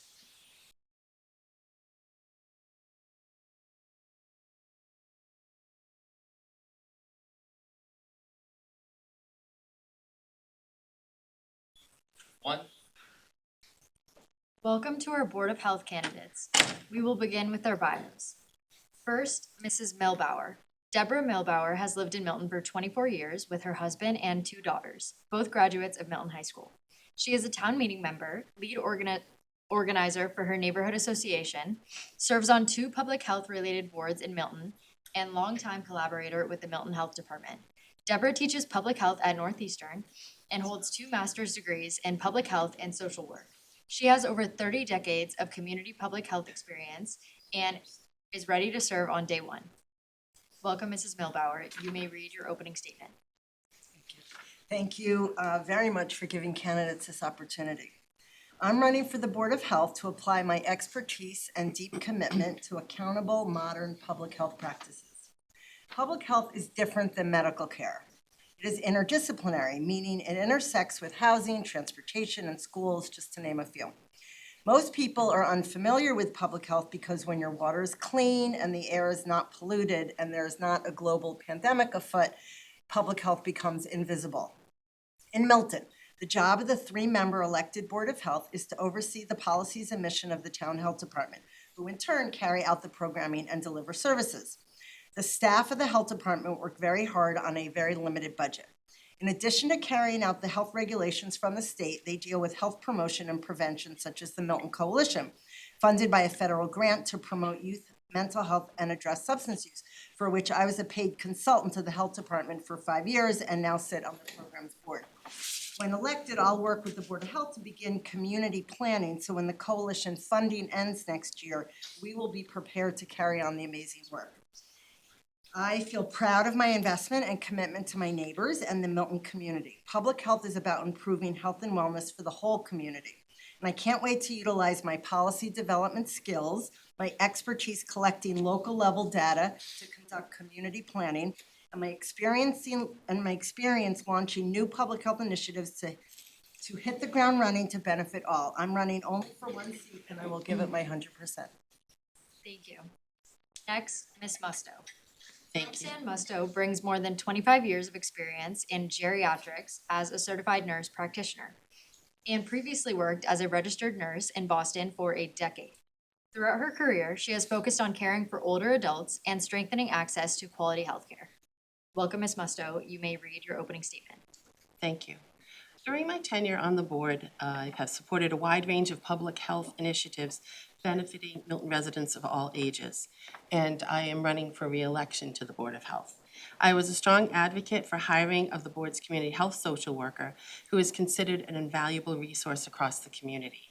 I've also supported the town's food drive, community health assessment, flu clinics for residents and employees, drug take-back days, accessibility to a language line for the health department, the addition of emergency food bags in the health department, and the Take One, Leave One program, food program. I've supported initiatives addressing mental health and opioid addiction, such as making Narcan available in town hall, utilizing recovery coach services, and awarding a $20,000 grant to the Milton Arts Center for its Healing Through the Arts program. The funding for this grant opportunity came from opioid settlement funds, and Milton is very much ahead of many towns in disbursement of these funds, and I'm excited to continue to add further grant opportunities. Finally, I have spearheaded efforts for the board to urge the state to conduct a healthcare capacity audit to ensure timely access to inpatient hospital beds, and I plan on elevating this issue further if re-elected to the Board of Health and elected to the Select Board. As a practicing healthcare professional, I stay up to date on emerging health issues. I look forward to continuing to expand mental health resources, grow grant opportunities, and enhance public health programming for all Milton residents. I respectfully ask for your vote on Tuesday, April 28th. Thank you. And now to begin the forum. We will begin with a question from Mr. Griffin. And this question will be asked first to Ms. Milbauer and then to Ms. Musto.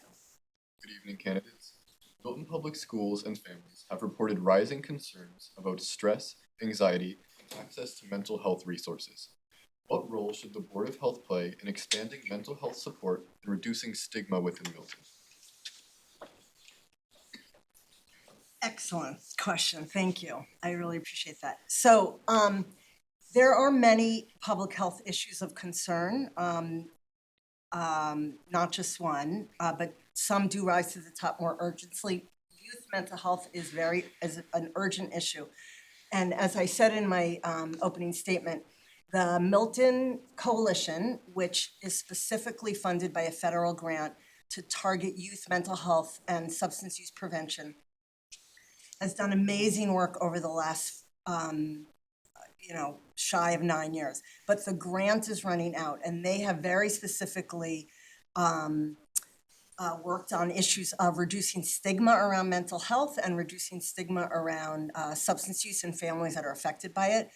And the grant's running out, and I haven't seen any planning for it. And actually, my job for many years was to, I ran my own coalition, but for 5 years, but then I also advised coalitions all over the state around opioid money and substance use prevention. And so what I would do is start planning, as I said earlier, because if we don't start planning now, that grant money is going to run out and we won't have developed any sustainable plans to keep the amazing program running now. So I really appreciate the question because it's quite urgent actually to start planning. Thank you.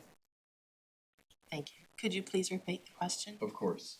Milton Public Schools and families have reported rising concerns about stress, anxiety, and access to mental health resources. What role should the Board of Health play in expanding mental health support and reducing stigma within Milton? Thank you. Thank you for the question. As you heard before, the Milton Coalition has been really instrumental with that. And I think the other thing that the Board of Health has done is looking at the opioid funds and seeing if we could use some of it for mental health,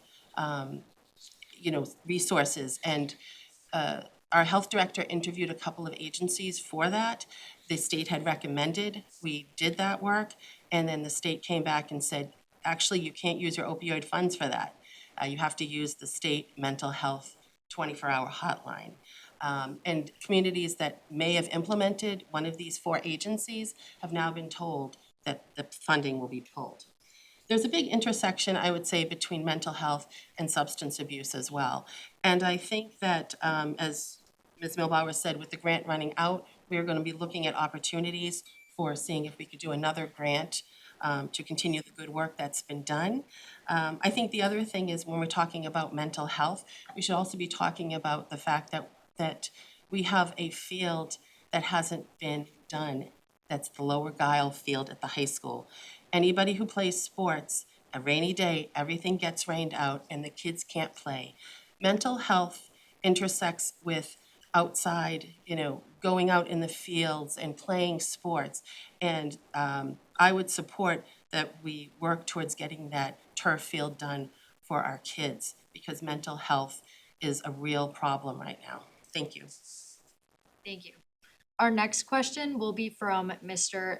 Neugebauer and will be asked first to Mrs. Musto and Ms. Milbauer. This is a closely related question to that first one. So we know Milton's youth is facing increasing pressure related to stress, vaping, nutrition, and sleep. What will you do on the Board of Health to work with the schools specifically to support youth health and prevention programs? Thank you for the question. We already have a community health social worker, Ann Grossman, who works closely with the schools. And I think that's a good thing. And she is working to see if there are any kind of more extra resources that can be brought into the schools. Again, I think having other opportunities for kids to have outlets, and I think sports is an outlet for kids, and getting outside and getting fresh air and team building and all of that sort of thing. So I think there are a lot of opportunities that we should be looking at. I think the Board of Health can work with the school department and try to come up with some ideas, look if there are any grants available and all of this. And I think, there's a lot of stress right now. I think we had a loss of learning when COVID hit. And what we're seeing that translate into a lot of stress for kids now because of what happened during COVID times. Thank you. Can you repeat the question? Milton's youth is facing increasing pressure related to stress, vaping, nutrition, and sleep. What will you do on the Board of Health to work with schools to support youth health and prevention programs? Thank you very much. I teach at Northeastern and my students also are dealing with the same issues, so we actually talk about this a lot in class. To repeat what I said before, I think the Milton Coalition actually works closely with the schools on some of these issues, especially the vaping. And so directly, as I said before, I want to work to make sure that that we're able to sustain the funding after the federal grant money ends. So one thing that's related is we actually do have an incredible source of funding right now that isn't really being utilized. So as Ms. Musto said, we have resources from opioid settlement money that really haven't been taken advantage of. One pressing issue people don't realize is the town has received almost $500,000 in opioid settlement funds, but has only spent a fraction of the money in 4 years. The board means well, but could benefit from community planning expertise. Like one of my jobs is actually advising municipalities on opioid planning. For example, the board recently reviewed 4 strong proposals from community groups with ideas for projects, but declined 3 of them. The Milton Public Schools and 2 reputable organizations. If I were on the board, I would not have declined the Milton Public Schools for the opioid settlement money proposal. It was a social emotional learning project and it looked great. Although interestingly, the Board of Health doesn't post their pre-meeting packets, so I wasn't able to, like the select board does, so I wasn't able to read it. I just could hear from the meeting. But it sounded like a wonderful proposal, and if I win, I would definitely fund the schools if they apply for funding. Thank you. Our next question will be from Mr. Cheers and will be asked first to Ms. Milbauer and then Ms. Musto. Thank you, Ms. Jane, and hello, candidates. Public health decisions rely on accurate data about community needs. What types of data should Milton track more closely, and how would you use that data on the board to guide decisions? Am I going first? Yes. That's an excellent question. So I have spent 30 years of my career doing community health assessments and planning, and teaching it in my classes. So community health assessment means you collect data, and data comes in all different forms. There's archival data, there's talking to people, there's interviews, there's focus groups. There's a really important data set called the Youth Risk Behavioral Survey. And the MIlton Coalition, every 2 years actually, does a community health does an assessment. And you guys probably have taken it in school. It's that one that asks a lot of personal questions, like do you wear a bike helmet, and what are your eating habits like, and your substance use habits, and your sexual health habits, and ask confidential questions. And we use those questions, no student names are shown, and we use that information and we say, what are the issues that students are struggling with? That is how you use data, and that's how you do planning. And so you take the results from the Youth Risk Behavioral Survey, for example, and when I was a consultant for the MIlton Coalition, that's what we did. Looked at the youth risk behavioral data, and being on the board now, we continue to every 2 years. And so that's what drives decision-making is collecting the data, and that is exactly what I'm hoping to do actually with the opioid money as well. It's great, thank you for that question, right up my alley. Thank you. Could you kindly repeat the question? Sure.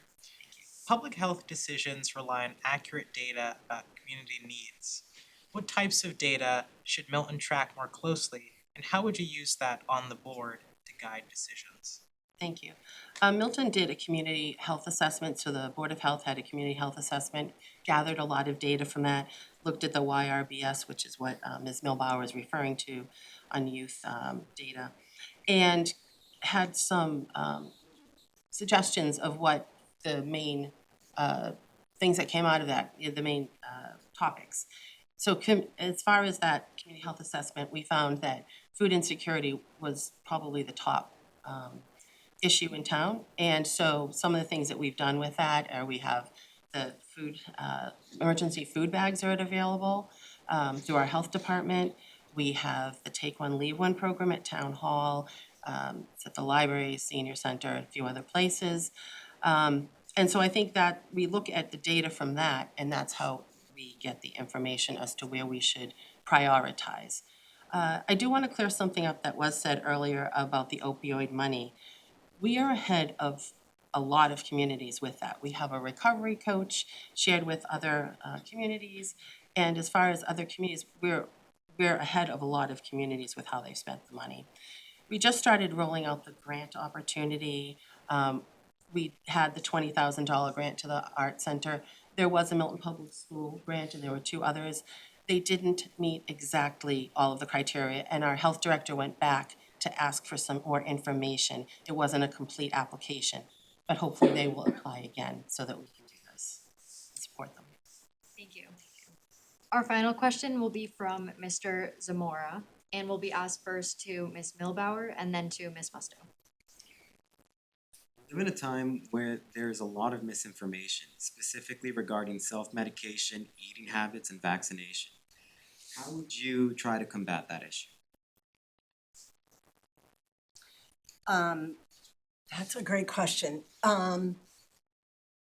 One of the reasons I'm running for the Board of Health is because I think the work of the Board of Health and the Health Department that the board oversees, the staff, runs under the radar in this community. And I think we need to raise the profile and awareness of what the Board of Health does and the important work that it does and what the Health Department does. And so we need to have more visible communication, and it needs to be accurate communication, and it needs to be reliable, trustworthy communication. So to take a page from one of the other candidates, Hal Munger actually writes up post-meeting summaries. That's something I really want to do. And once you develop trust with the community and you establish yourself as knowledgeable, then when it's time to share information, like during COVID, people were really panicked. And I think that during COVID, the town folks told me they turned to the Board of Health or the Health Department for information, and it was confusing. And I think that it's really important to develop trustworthy lines of communication. Health communication is actually a discipline of public health. It is an art and a science because you really want to make sure that people trust the messages. But I appreciate the importance of making sure you have trustworthy communication with the town. Thanks. May you repeat it, please? Thank you. We live in a time where there's a lot of misinformation, especially regarding self-medication, eating habits, and vaccination. How would you attempt to combat this issue? Thank you. I think it boils down to trust. We're a health board where our health director is a nurse by trade. We have an attorney, and we have a nurse who's in the public schools, and I'm a nurse practitioner. So for myself, I get the alerts all the time when there's an emerging illness coming out. I see it firsthand. I lived through COVID. And I think that we did a really good job through COVID. I think the health department organized meetings with all of the departments during COVID so that all the departments would understand what's going on and we hear what they were saying so that we could help guide them through that. We just implemented a newsletter through the health department that you can sign up for. I think that's a really great thing. I think everybody in that department works really hard. We have a community social worker who works hand in hand with the COA.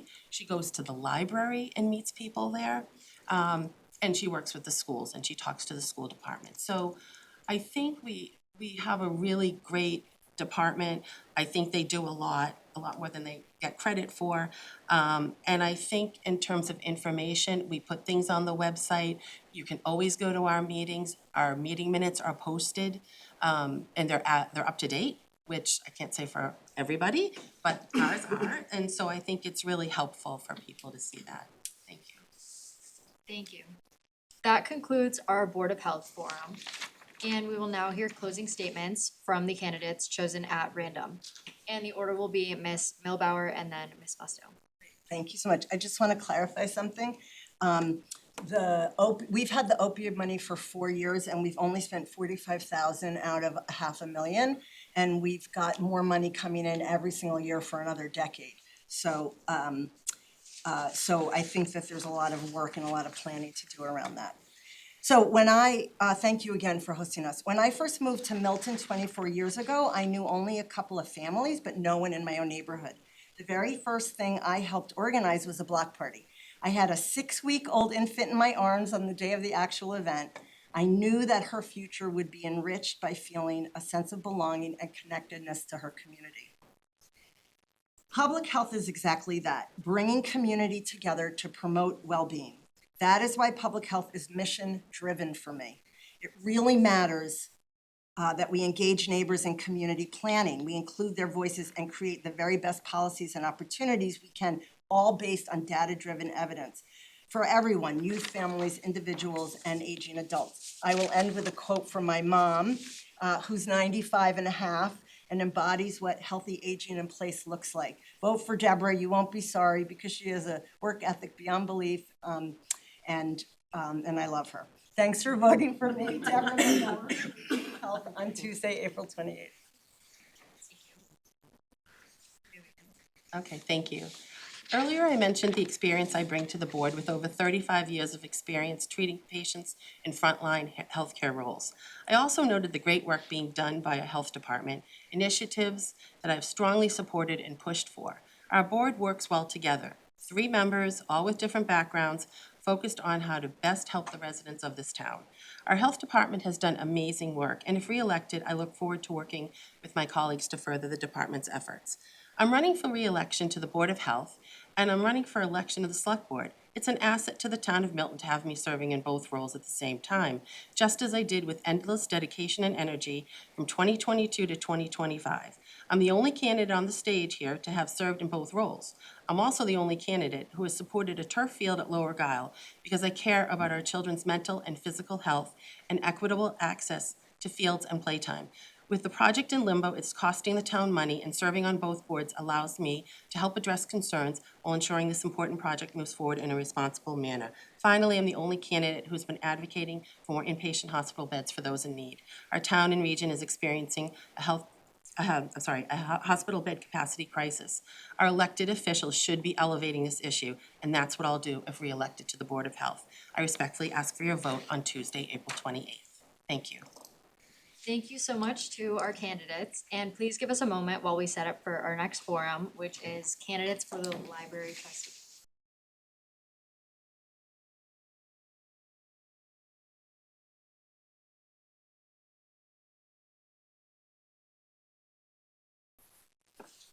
Welcome to our candidates. We will begin with their bios. First, Ms. Fisher. Ellie Williams Fisher has lived in Milton for about 10 years with her husband and 2 sons, who attend Pierce Middle School and Glover Elementary School. Her professional background is in early childhood special education, and since living in Milton, she has focused on caring for her family while becoming deeply involved in the community by serving as the co-president of the Glover Parent-Teacher Organization and as the town meeting member for Precinct 3. Welcome, Ms. Fisher. You may read your opening statement. Thank you so much to Milton Access Television and the Milton High School debate team and Milton Times for making this evening possible. And thank you to my fellow candidates for being here and sharing your love of the Milton Public Library with the residents in the room and at home on the television, watching from home. My name is Ellen Williams Fisher, and I go by Ellie. My family and I have lived in Milton for about 10 years. I have a 6th grader at Pierce and a 4th grader at Glover. My professional background is in early childhood special and general education, and I am deeply committed to civic engagement. I currently serve as the co-president of the Glover Parent-Teacher Organization, or PTO, and as a town meeting member in Precinct 3. My family and I are frequent library users. I'm running for trustee because the library is a unifying cornerstone of our community. It's a third place where everyone is entitled to be. And it plays an increasingly important role as our world becomes more complex and more digital. I want to help ensure that the library not only remains strong today, but also adapts to meet our future needs. If elected, I will engage in the library's strategic planning effort and support the library director, advocate for sufficient funding and monitor expenditures, and serve as an accessible and responsive ambassador for the library, promoting its services, its collection, and programming while representing community needs. Thank you. Thank you. Next, Mr. Folcarelli. John is a labor and employment attorney, and he and his wife, Patricia, have lived in Milton since 1988 and brought up 4 children here, Meg, Jack, Francesca, and Anna. 2 remain in Milton and are frequent users of the library. John has been a trustee since 2017 and served as a treasurer, chairperson, and is the library's representative on the town's capital improvement committee. Welcome, Mr. Folcarelli. You may read your opening statement. Thank you, and thanks to the debate team and the Milton Times and Milton Access, and to the voters that are still up watching this. I worked with someone a long time ago that was an outside counsel that said there's 2 types of board. He did a lot of public work, and he said there's 2 types of board members that I've run into. One is a person that's very idealistic, runs for wins, and gets very frustrated because they feel like they can't do anything. And the others are ones that just run repeatedly and just like the prestige and power of the office. I'd like to think, even though I've served a few terms, that I'm still in the idealistic phase. I love the library. We've accomplished a lot. Chris Hodlin, who's an incumbent since before me, we've done a lot in terms of keeping our funds growing and improving the physical space of the library, and there's a lot more to be done. We need to increase staffing. The participation in the library has increased over the years and is continuing to increase, and I want to continue to be part of that future and keep my idealism about the library. So hope you will vote for me on April 28th. Thank you. Thank you. Next, Mr. Johnson. A Milton resident since 2013, Mark Johnson has spent those years riding his bike around town and checking out books from the Milton Public Library. He is running for re-election to town meeting, Precinct 7, and for a seat on the Library Board of Trustees. Welcome, Mr. Johnson, and you may read your opening statement. Thank you. Well, thank you to the Milton High School debate team Milton Times, Milton Access TV, and thank you to the neighbors that are joining us tonight. I'm Mark Johnson, and I'm running for a trustee of the Milton Public Library. I'm a neighbor from Church Street in East Milton, and I've lived there for 13 years. And I've been a patron of the library, a frequent patron for that time as well. And in that time, the library has evolved with me. It started with books that I needed to borrow. It started with me needing a quiet place to study, which it provided. But later, as I had a family, it became a place where I could take my son to check out books and to check out graphic novels. It later became a place where I could work quietly because I'm a work from home guy and sometimes I need to get out of the house. And more recently, it's become a place where I can give back, a place where I had an opportunity to lead a workshop on artificial intelligence as part of the broad array of programs that the library offers to neighbors and patrons. That's what a great library does. It meets you where you are and it grows with you. I'm running because I want that experience for every neighbor and for generations of neighbors, those that are here now, those that will be here tomorrow, and those that will be here in the future. I want to help this board ask the right questions, provide the right support, and make sure this library has what it needs to keep doing what it does. Thank you. Thank you. And our final candidate, Ms. Hodlin. Christine and her husband, Paul, have lived in Milton since 1984, where they raised 3 children and are fortunate to have 6 grandchildren also residing in town. Christine has served on the library board for 12 years and hopes to continue her work there. Welcome, Ms. Hodlin. You may read your opening statement. Thank you. Thank you to the debate team, Milton Access TV, and Milton Times. So appreciate you all being here and let us talk and talk and talk. So you've heard that statement several times. During my tenure on the library board, I've been able to help improve the library services for our residents and the town. I hired a new investment manager to manage the trustee funds. I helped launch the Writer in Residence program in honor of our beloved and past trustee, Herb Voigt. I led the evaluation of the Kidder building against our library's mission. In 2009, the renovation and expansion of the Milton Public Library was completed at a cost of $13.4 million. The project was funded by the town, a state library grant, and generous donations to the Library Foundation by our citizens. The most recent several years, I have worked with several town officials and committees to search for options for additional parking for our extremely popular library. My hope is to be able to continue this work and allow the town to fully utilize this beautiful resource. Thank you. And now to begin the forum. We will start with our first question from Mr. Neugebauer, and it will be asked first to Ms. Fisher, then Mr. Folgarelli, then Mr. Johnson, and finally Ms. Hodlin. Are you in support of the proposed parking lot expansion by the Milton Public Library? If so, how do you plan to gain the funding, support, and land to do so? So I think that the first thing to acknowledge is that there is a need for parking at certain parts of the day. I have experienced driving into the parking lot, circling a couple times, and much to my kids' chagrin, leaving because the parking is not there. I think that the library trustees have presented a proposal that has gotten lots of attention, and I hope thoughtful feedback. I would evaluate, if I'm elected as library trustee, I would evaluate any proposal through several criteria, and keeping that in mind, they would be, does the proposal receive robust community input? Is it cost effective? Is it safe? Is it environmentally responsible? And is there fidelity to the history and architecture of the town center, which is on the National Register of Historic Places? This is a conversation that is ongoing, and I think will be subject to change, given that there'll be another forum to discuss the input that's been received so far. I think concurrent to exploring long-term, larger-scale solutions to the parking situation, the library trustees in partnership with the select board and possibly some other appropriate boards should consider smaller in scale and perhaps even reconsider some past ideas so that there can be more immediately available parking in the lot and around the lot now and not in years to come. So my answer to the question is yes.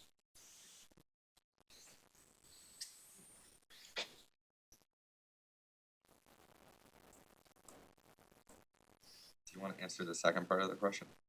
I can reread it. Yes, please. How do you plan to gain the funding, support, and land to do so? Well, and those are the kinds of things that we're looking at. The board, Chris Hodlin has been the lead on this, but we're looking at whatever funding sources we can get. Obviously, there's a lot of demand on the tax dollars in this town. Rehabilitation of another fire station, completing the other fire station, a possible new school. We're looking at public-private partnerships, looking at small and big expansion. So we have to keep studying that, and we have to be judicious with our approach to this. Could you repeat the question, please? Are you in support of the proposed parking lot expansion by the Milton Public Library? If so, how do you plan to gain the funding, support, and land to do so? Thank you. Well, I support increased programming for the Milton Public Library. I think the director and the leadership have been quite clear in the impact that the current parking arrangement has on the library's ability to provide that programming. It seems to me, and certainly this is spelled out in the role of the trustees, that our role is to work in partnership with the leadership to help the library execute on its mission, which includes programming. And so if there is a solution for that, and parking is certainly one, then I would support pursuing that. I think to the second part of the question around funding, support, and land, I want to be cautious because I'm not on the board, or I'm not yet on the board. And certainly much has been done, as John has pointed out, in terms of pursuing options. But what I would say is that be it parking or any other activity that has implications for the town, I would hope for and certainly urge transparency, thoughtfulness, and discipline, all in pursuit of the mission of the library. Could you restate it once more? Thank you. Are you in support of the proposed parking lot expansion by the Milton Public Library? If so, how do you plan to gain the funding, support, and land to do so? Yes, kind of. So I'll say I've been working on parking for many, many years for the library. And really what we've been looking at is, are there ways to add additional parking anywhere? And we have researched many, many ways and places all around the entire area of the Milton Public Library.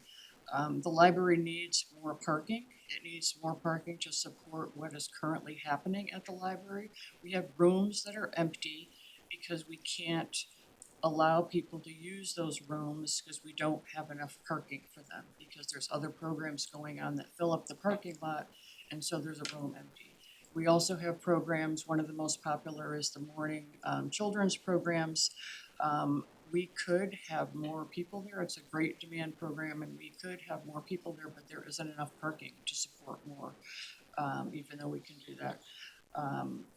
We have looked at as many places as we can find, and we've been working most recently with the Milton Planning and Implementation Committee, which has identified a parcel across the street from the town hall as a possibility. And when we went to the select board, which we've done several times, they're looking for us to look at a possible multi-use, which could partner with the developer, and also something that would generate revenue. So that's where we are right now. if that could happen, we don't know yet. So there is no project that is actually out there yet. But we're hoping to be able to see if there is a project that may work to help us. Thank you very much. So the next question will be from Ms. Jane and will be asked first to Mr. Falcarelli, Mr. Johnson, Ms. Hodlin, and then finally Ms. Fisher. Okay, my question is, what are the library trustees not currently doing that they should be doing?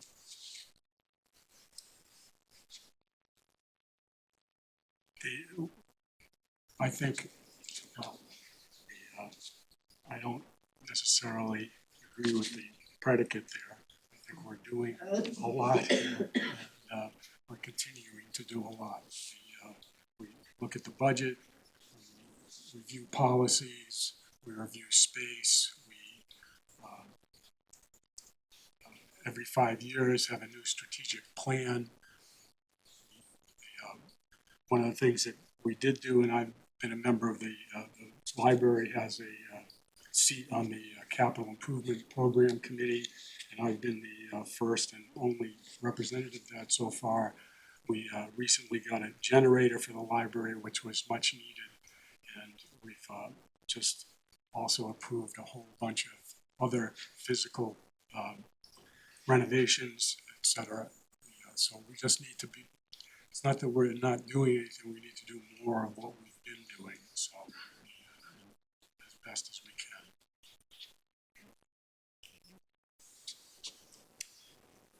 Would you please repeat the question? Of course.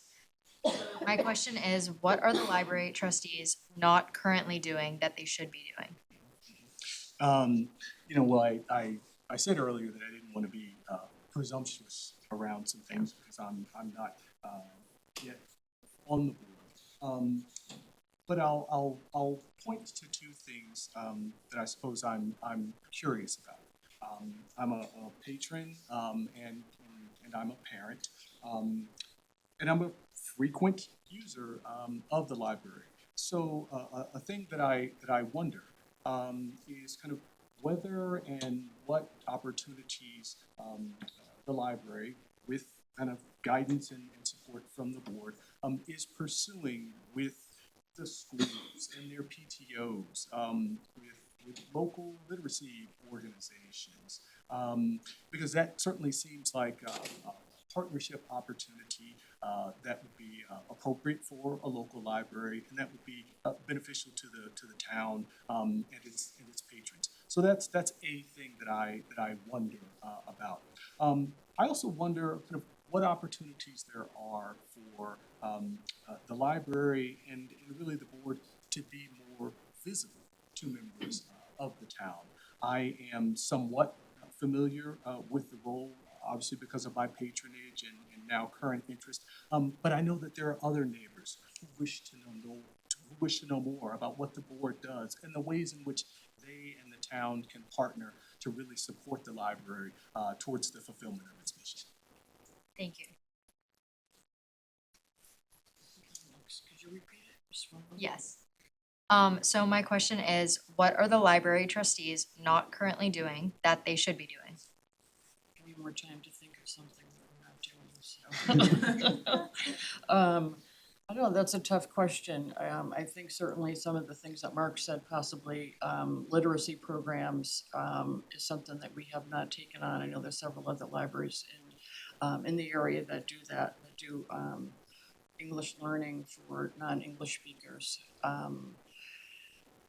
We are not a real vocal group. We only meet 6 times a year, and we meet all the other times are subcommittees that are behind the scenes that do all the work. So this,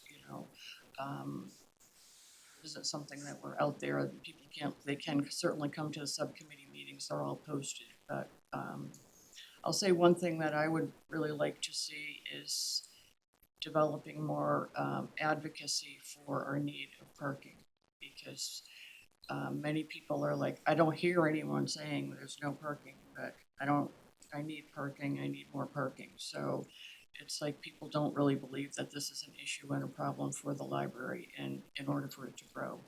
So, thank you. I think that the library is doing so much for our town and our community, and I think it's just a matter of fine tuning in some areas. It was mentioned that the next round of strategic planning is going to be starting shortly. I would like to see a more robust plan for digital literacy and AI initiatives to be part of the strategic plan. I think that also, to echo what's been said, I think that there could be stronger outreach to different local organizations and associations. I know that the public library has a strong relationship with the elementary public schools in town, less so with Pierce. That is a partnership that could be strengthened. And I think that the trustees could play a larger role in being the cheerleaders for the library. One thing that I think is really incredible for our library is that the Assistant Director, Sarah Truog, is on the committee, the Newberry Committee, which is one of the most prestigious awards given to young people's literature. This is a huge honor for her and for us to have somebody there. I think that also we can have more teen programming. A lot of children use the library after school hours, and having a more dynamic program offering for students walking over from the high school or Pierce would be wonderful. Our final question will be from Mr. Zamora and will be asked first to Ms. Hodlin, then Ms. Fisher, then Mr. Falcarelli, and then Mr. Johnson. The library offers a wide array of programs and services. If parking were an issue, how would you like to expand or improve upon them? If parking was not an issue. Yeah, if parking was not an issue, how would you expand or improve existing programs? First, as I said, we're not utilizing all of the space in the library, so we actually have to refuse groups that call to use the library, so we would be able to do that. There is very limited space around town for committee meetings and groups to meet, so the library can certainly serve the residents more that way. The other way is the existing programs that we do offer, especially the children's programs, is you can't have enough room for all those kids and parents or grandparents or whoever wants to bring their children to those programs. So again, by offering some parking that's close by, that's safe for someone with strollers, especially in the winter, if you've ever walked down Canton Avenue and saw the snowplows there, it'd be a little hard to get your children and yourselves out of the driver's side of the vehicle and get around onto the sidewalk to make it safely to the library. So the children's program would certainly be able to be expanded, and any other programs. I mean, at this point, the library, one of Will's comments is, if we build it, they'll come. I mean, if any of you have been in the library recently, it's just very well used and very well liked, and it's a beautiful, peaceful space, so. Thank you. Next from Ms. Fisher. So to piggyback off of what Chris just mentioned, currently the library is offering around 800 programs a year, and the library staff would love for it to be 1,000. And they are kings and queens of programming, and probably would have no problem coming up with additional ideas if accessibility were in the parking lot were easier. Certain programs that I would like to see more of, and that what I've heard from people in the community saying that they want, which is really what should be driving our the programming choices. I think include cross-generational programming. I spoke to Christine Stanton at the Council on Aging, and she mentioned that that would be a really wonderful addition to the programming at the library. I think, again, going back to middle schoolers and high schoolers who are coming to the library following school, having opportunities for them, such as maker spaces, perhaps rooms and materials for podcasts, would be also wonderful additions to the programming. And again, as a parent of former toddlers, we were in the library all the time for children's programming, and we were big fans of Sarah's puppet show. And so really any programming for children is always appreciated. Thank you. The, again, piggybacking off what's been said so far, I think that if parking weren't an issue, there would just be more programs for children, more programs for adults, more programs for teens. There already is a lot of outreach to the community. Will Adams, an excellent director that we have, spends a lot of time at Fuller Village as other locations. Sarah Truard works closely with the schools, and some of that outreach could come back in to the library if there were the available space and the ability to park when you wanted to go to the library. So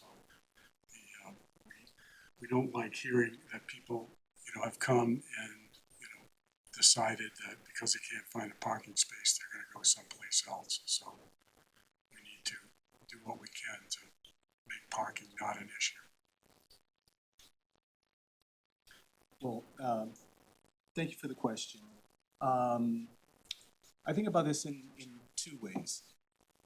First, Ellie pointed out that what we, I think, would hope is that demand from the community would drive the kind of programming that the library might offer if, say, parking were not an issue.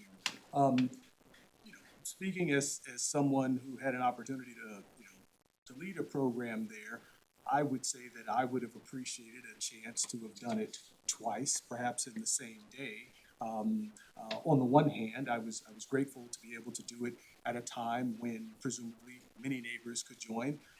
On the other hand, I would imagine that there were probably neighbors who would have appreciated a chance to attend that workshop maybe earlier in the day. So kind of setting aside the what of the programming, there certainly might be an opportunity to kind of double up on some things twice a day if there were kind of additional space for patrons to park. I think the other thing, though, and certainly if someone asked me as just a regular neighbor and patron what I might like to see, what I would observe is that the library in this and other towns is often the only place where many people of all backgrounds, ages, and experiences come together. If there were a program that would allow me to kind of interact in a direct way with those other neighbors, it feels like a library could be really well. Thank you, everybody. That concludes our library trustee forum. We will now hear closing statements from the candidates chosen at a random order. The order will be Mr. Johnson, Ms. Hodlin, Ms. Fisher, and finally, Mr. Falcarelli. Ms. Johnson, you may begin. Well, thanks again to Milton Access Television, to the debate team, to Milton Times, and to the neighbors who joined. Hopefully what you heard in my remarks tonight is that the Milton Public Library has been there for me and my family since arriving here 13 years ago. But as I reflected on the why I'm running and the why the library is important to me, I came to a place where I realized that not just the Milton Public Library, but libraries have been there for me throughout my life. And I think, neighbors, if you think about your own experiences, you will find that libraries have been there for you too. On April 28th, I am asking you to go to the ballot and to put your mark, M-A-R-C, on that ballot so that I may continue to bring to this library that I love the experience, the dedication, the showing upness that I think is important to this and any board, all in service to everything that the Milton Public Library does for this town. Thank you. Thank you, Mr. Johnson. Next, Ms. Hodlin. I really appreciate your letting us all come here. Unlike Dan, we haven't been here 4 times over and over. Even though we've been on the board 12 years, we rarely get a chance to speak. So thank you for doing that. I'm a townwide volunteer. I've served on the warrant committee as a town meeting member for over 20 years, treasurer of the boosters, PTOs, etc. I'm an active member of the United Congregational Church, and I've served on the board for 4 terms. The highlight of my civic volunteer work has been serving as a library trustee. The Milton Library is one of Milton's gems, a place to serve our entire community and all generations. What's not to love about our library? I'm proud of my work with the board in collaboration with our director, Will, and I humbly ask you for one of your votes on April 28th. Thank you. Next, Ms. Fisher. I'm proud to call Milton home. Over the past 10 years, I have been an active member of this community, and like so many of you and my family, has relied on the public library in ways both big and small. I'm running for library trustee to help sustain the library as Milton's vibrant cultural, information, and community center, and to ensure that it continues to evolve, inspire, and serve every resident for years to come. As a parent, an educator, a PTO leader, and a town meeting member, I've spent years listening to people, working collaboratively, and helping strengthen the institutions that bring our community together. I understand how important it is that the library remains welcoming, accessible, and responsive to the needs of all residents. This role is about stewardship, thoughtful planning, and making sure the library continues to evolve while staying true to what makes it so special. I would be honored to earn one of your votes on April 28th. Thank you. Thank you. And lastly, Mr. Falcarelli.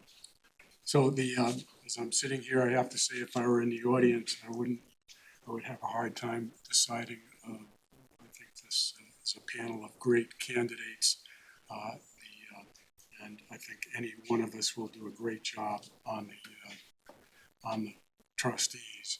But that having been said, I think over the past 3 terms, we've done a lot of work, and there's a lot of more work to be done. And I've proven myself both on the Capital Improvement Program Committee as a town meeting member and as the former chairperson and treasurer of the trustees to be a strong advocate for the library. And I hope to continue to do that work for you, and I ask for your vote on April 28th. Thank you.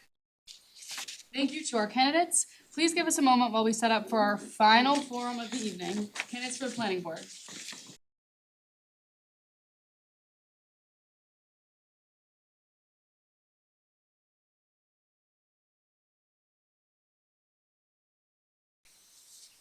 Welcome to our planning board candidates.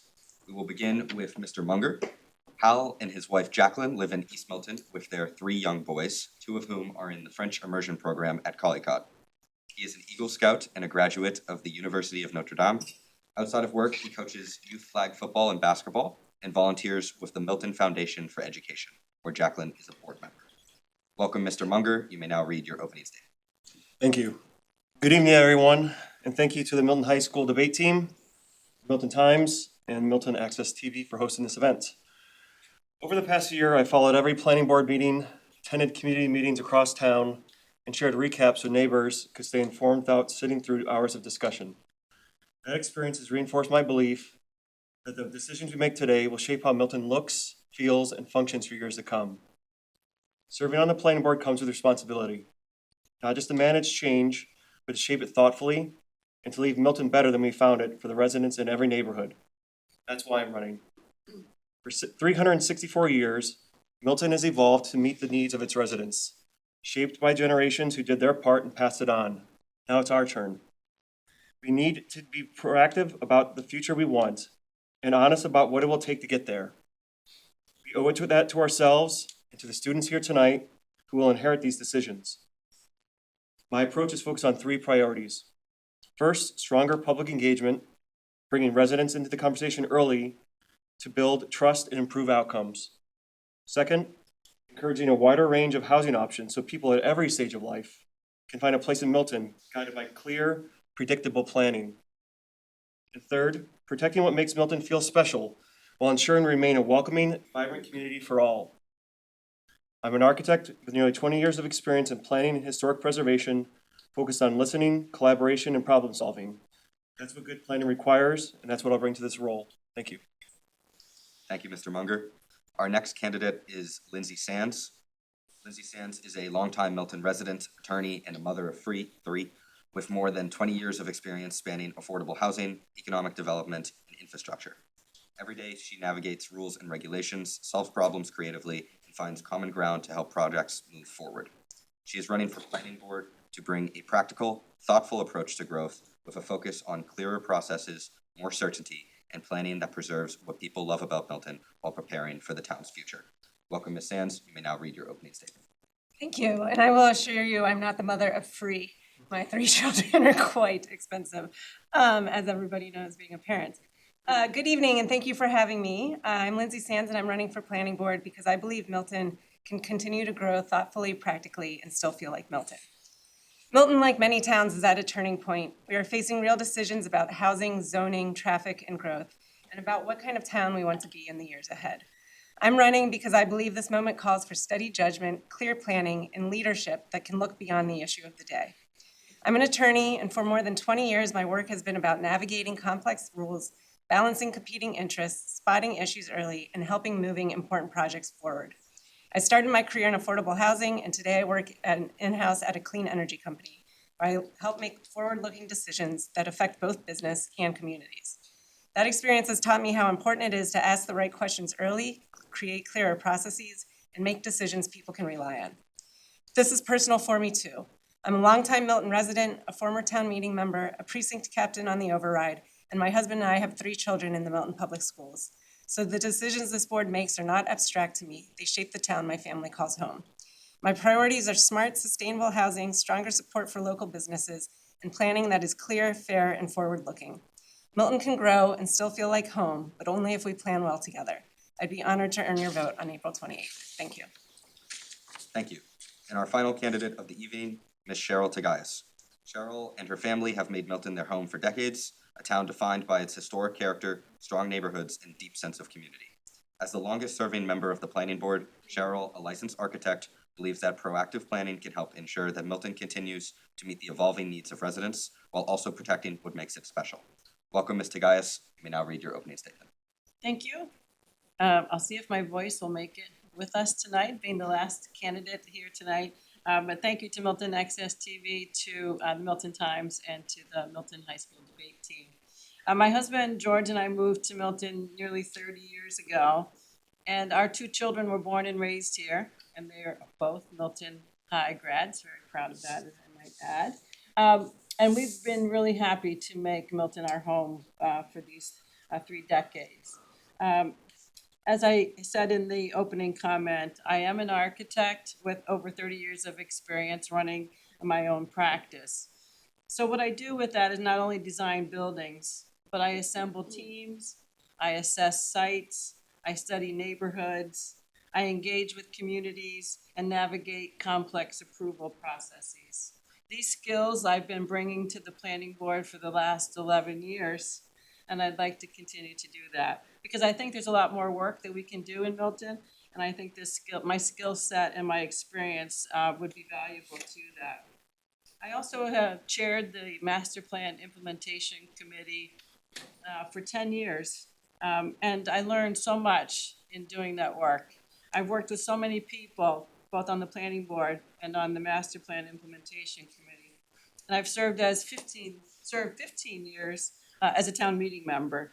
Experience matters when our decisions are complex and long-term, and I'd like to continue doing that work on the Milton Planning Board. And now to begin the planning board forum. We will begin first with a question from Mr. Gordon, and it will be asked to Mr. Munger, followed by Ms. Sands, and then Ms. Tagayas. Thank you. So my question is, what will you do in this role to improve general affordability, considering Milton is among the most expensive housing markets in the state?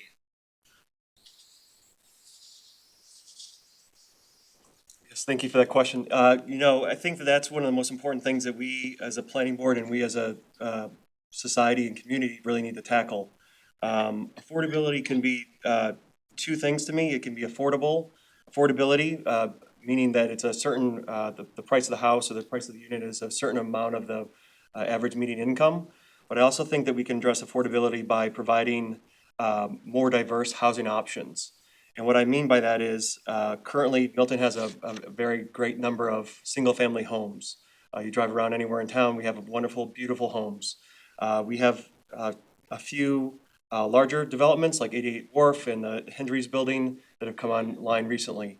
But what's really missing is somewhere in between. It's called the missing middle. First-time home buyers in 2025, the average age was 40 years old. In 2015, that was 31.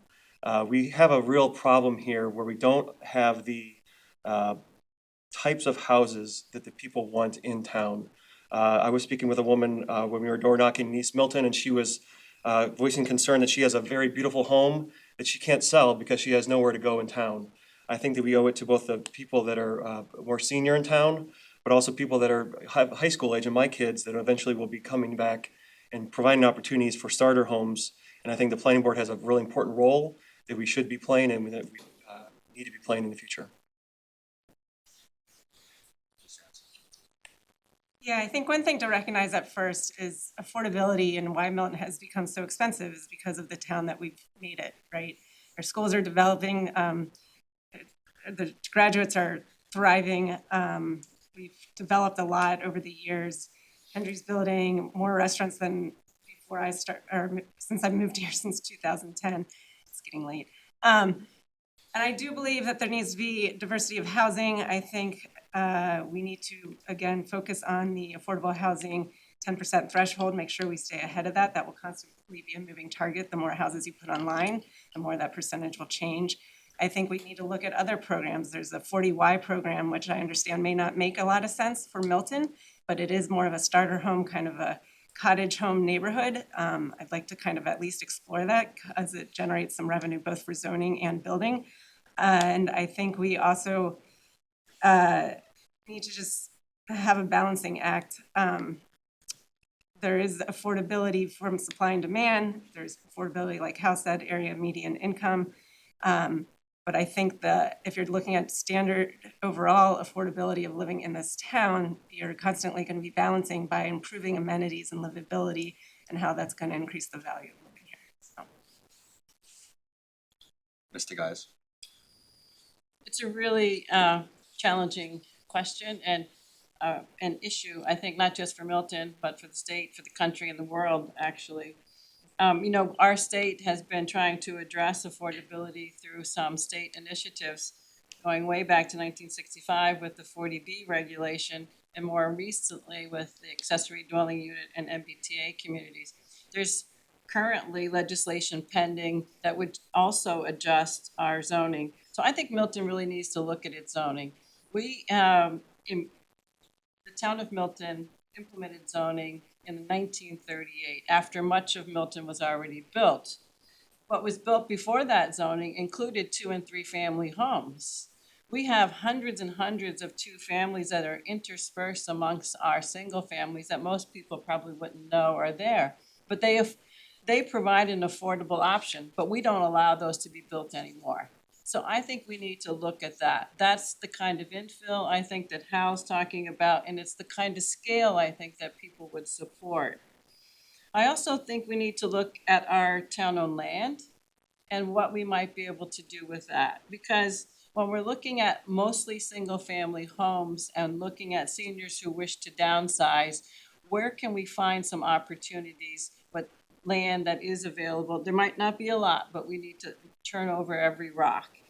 And lastly, I'd like to say we do need to look at housing types because single family doesn't meet all household requirements.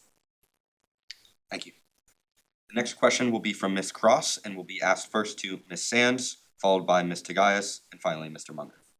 Thank you. In regards to the MBTA Communities Act, do you believe that the town of Milton was properly classified as a rapid transit community? If so, why is it important to further compliance? And if not, how should the town be reclassified and why? Thank you. I believe that the town was not properly classified. I think it should have been an adjacent community, not a rapid transit community. That said, that decision has been made. It's final. We have zoning adopted to comply with the rapid transit classification. I don't necessarily agree with how it was zoned. I think we could have done more zoning by the actual transit that we are trying to orient the housing around under that law, and that's my position on it. Thank you. Mr. Guys. Could you repeat the question, please? Yeah. In regards to the MBTA Communities Act, do you believe that the town of Milton was properly classified as a rapid transit community? And if so, why is it important to further compliance? And if not, how should the town be reclassified and why? Well, the definitions and the classification of rapid transit came from federal standards that the state adopted. And so we met those requirements. So I felt as if, and I feel as if, yes, that we were properly classified. I spent nearly 3 years working on ways to have us comply with the requirements first by looking at the draft guidelines and offering comments about how Milton could be given some different considerations, considering the trolley runs along the border with Boston and half the catchment area lied within Boston. So we were able to get guidelines changed to allow for 50% of the capacity to be put elsewhere in town. We also were able to say that 15 units per acre didn't have to be blanket, that we could be an average, so that some place could have as few as 3 units, whereas other places could have more, so we could balance it out. I did these things by studying Milton's neighborhoods. Where did it make sense to have smaller development? Where did it make sense to have larger development? And our zoning that we passed is surgical. No other community was as surgical as ours and took into consideration all of the built character that we have in Milton. Thank you. Based upon my understanding of the rules and guidelines, I do agree with our classification for a rapid transit community. As was stated, this has been litigated several times at this point, and the zoning's been passed. So I believe that at this point, it's the planning board's job and role to, when those projects start to come in, which as of today, none have come in thus far. But when they do, I think it's gonna be really important to have people that have technical review expertise as an architect, like I do, to be able to review those drawings, to make sure that they're conforming to the zoning, conforming to the bylaws that were passed, and fit in with the requirements set forth in those MBTA community bylaws. The final question will be from Mr. Zamora and will be asked first to Ms. Tagayas, followed by Mr. Munger, and finally Ms. Sams. Bro, how do you plan to preserve the historic field of Milton while growing the tax base and keeping it business friendly? Well, Milton, as a lot of people know, is fairly built out, but that doesn't mean we don't have opportunities. Some have said tonight and at other moments that properties will change, such as La Brea College, where that college will be absorbed by Curry and that campus will be sold. Right now, that is zoned for single-family use, and you would have 3 homes that could be built there.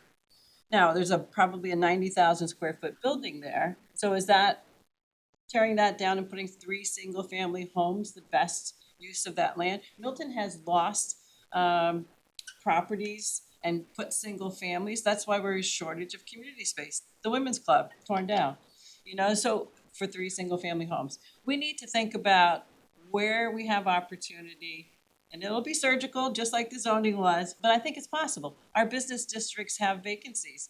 We have some vacant buildings on Brook Road and Milton Village on Adams Street and East Milton Square. Why? I think we need to talk with the business community. I think Milton would like to see more local businesses. I think our approval processes are long and complicated. It deters people from wanting to open businesses here. We can do better. Will it make a huge dent in our overall budget? Probably not, but we need to look at every item that can help. Yes, so I live in East Milton. There's a very large 40B that's going up there near the Fruit Center. Along Brush Hill Road, on Randolph Ave. These are very large projects that I think a lot of us would agree don't necessarily fit in with the scale and sometimes the character of what we envision Milton as being. And to me, what we're seeing now is because of decisions that were or were not made 15, 20 years ago. And so why I'm running and what I think the board needs to do is to do more proactive planning. Look towards the future and understand what we do and don't want to be happening in town. I was fortunate enough to take part in a visioning exercise at the East Congregational Church down the street from me. And what I really enjoyed was it brought together neighbors, stakeholders, experts in the field to try to envision what that church, which is no longer operating as a religious institution, house, could be. And what I really took away was neighbors have ideas of what they do and don't want. They don't want to say no to everything, but they want to have a say in what comes into their neighborhood. And I think that to your question, I don't think it's an either or question. I think that we can both expand and grow Milton while still maintaining the character and the feel that we all live here for and have stayed here. Thank you. Can you repeat the question, please? As Milton continues to grow, how do you plan to preserve the historic feel of Milton while remaining business-friendly and growing the tax base? So I agree with some of what Cheryl said. I think we have to first look at our existing businesses. As she noted, there are quite a few vacancies actually, and I'd like to understand why that is. Is it parking? Is it traffic? Is it foot traffic? Is it rents? Is the affordability issue? Because obviously improving our existing business districts would help this issue in many ways. I think that we also need to look at smart growth. And I think you can't chase growth everywhere. And I think a lot of what will attract the right development is also going back to the master plan. What are we planning for today and for tomorrow, and processes? A lot of businesses and residents might not understand the decisions being made or how they're being made, and then not have the confidence to make the investments in their homes and businesses. And I think it's important that we're transparent in our processes and clear and consistent, so that when people look at Milton to reside, whether as a resident or as a business, they kind of know what they're signing up for. That concludes our planning board forum. We will now hear closing statements from the candidates chosen at random. The order will be Ms. Tagayas, followed by Mr. Munger, and finally Ms. Sams.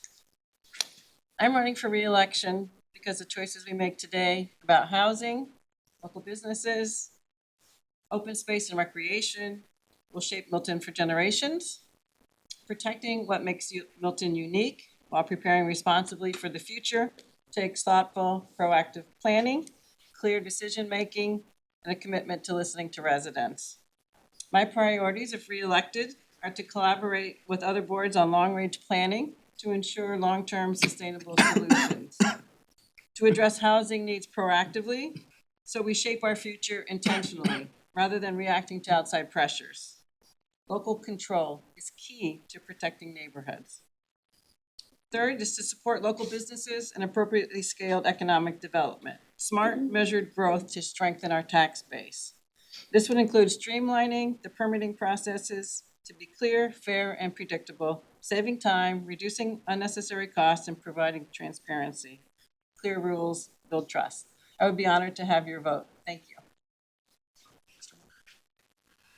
Thank you again to the Milton High School debate team, to the Milton Times, and to the Milton Access TV for guiding such a thoughtful conversation. Throughout this campaign, I've had the chance to connect with neighbors at my kids' sports events, over coffee, and while personally knocking on over 750 doors across town. And no matter where the conversation happens, one thing is clear. People are done being divided, done with the us versus them mentality. People are ready to find ways to work together. There are big challenges ahead in Milton, but with them come real opportunities. Moving forward will take fresh thinking and a willingness to approach problems differently. As an architect, I bring a problem-solving mindset, holistic perspective, and a collaborative approach, because the best solutions are the ones we build together. I respectfully ask for your vote on April 28th. Thank you. Thank you everyone again for hosting this evening. This race for me, it's not about ego and it's not about pushing a personal agenda. I'm not coming in with a project I want approved or blocked. I'm coming in with a clear focus, clear rules, more consistency, and better planning so people actually understand how decisions are made. Because when the process works, the outcomes are better and people trust them. In my day job, that's what I do. I work through complex issues, ask the right questions early, and help get to practical, workable solutions.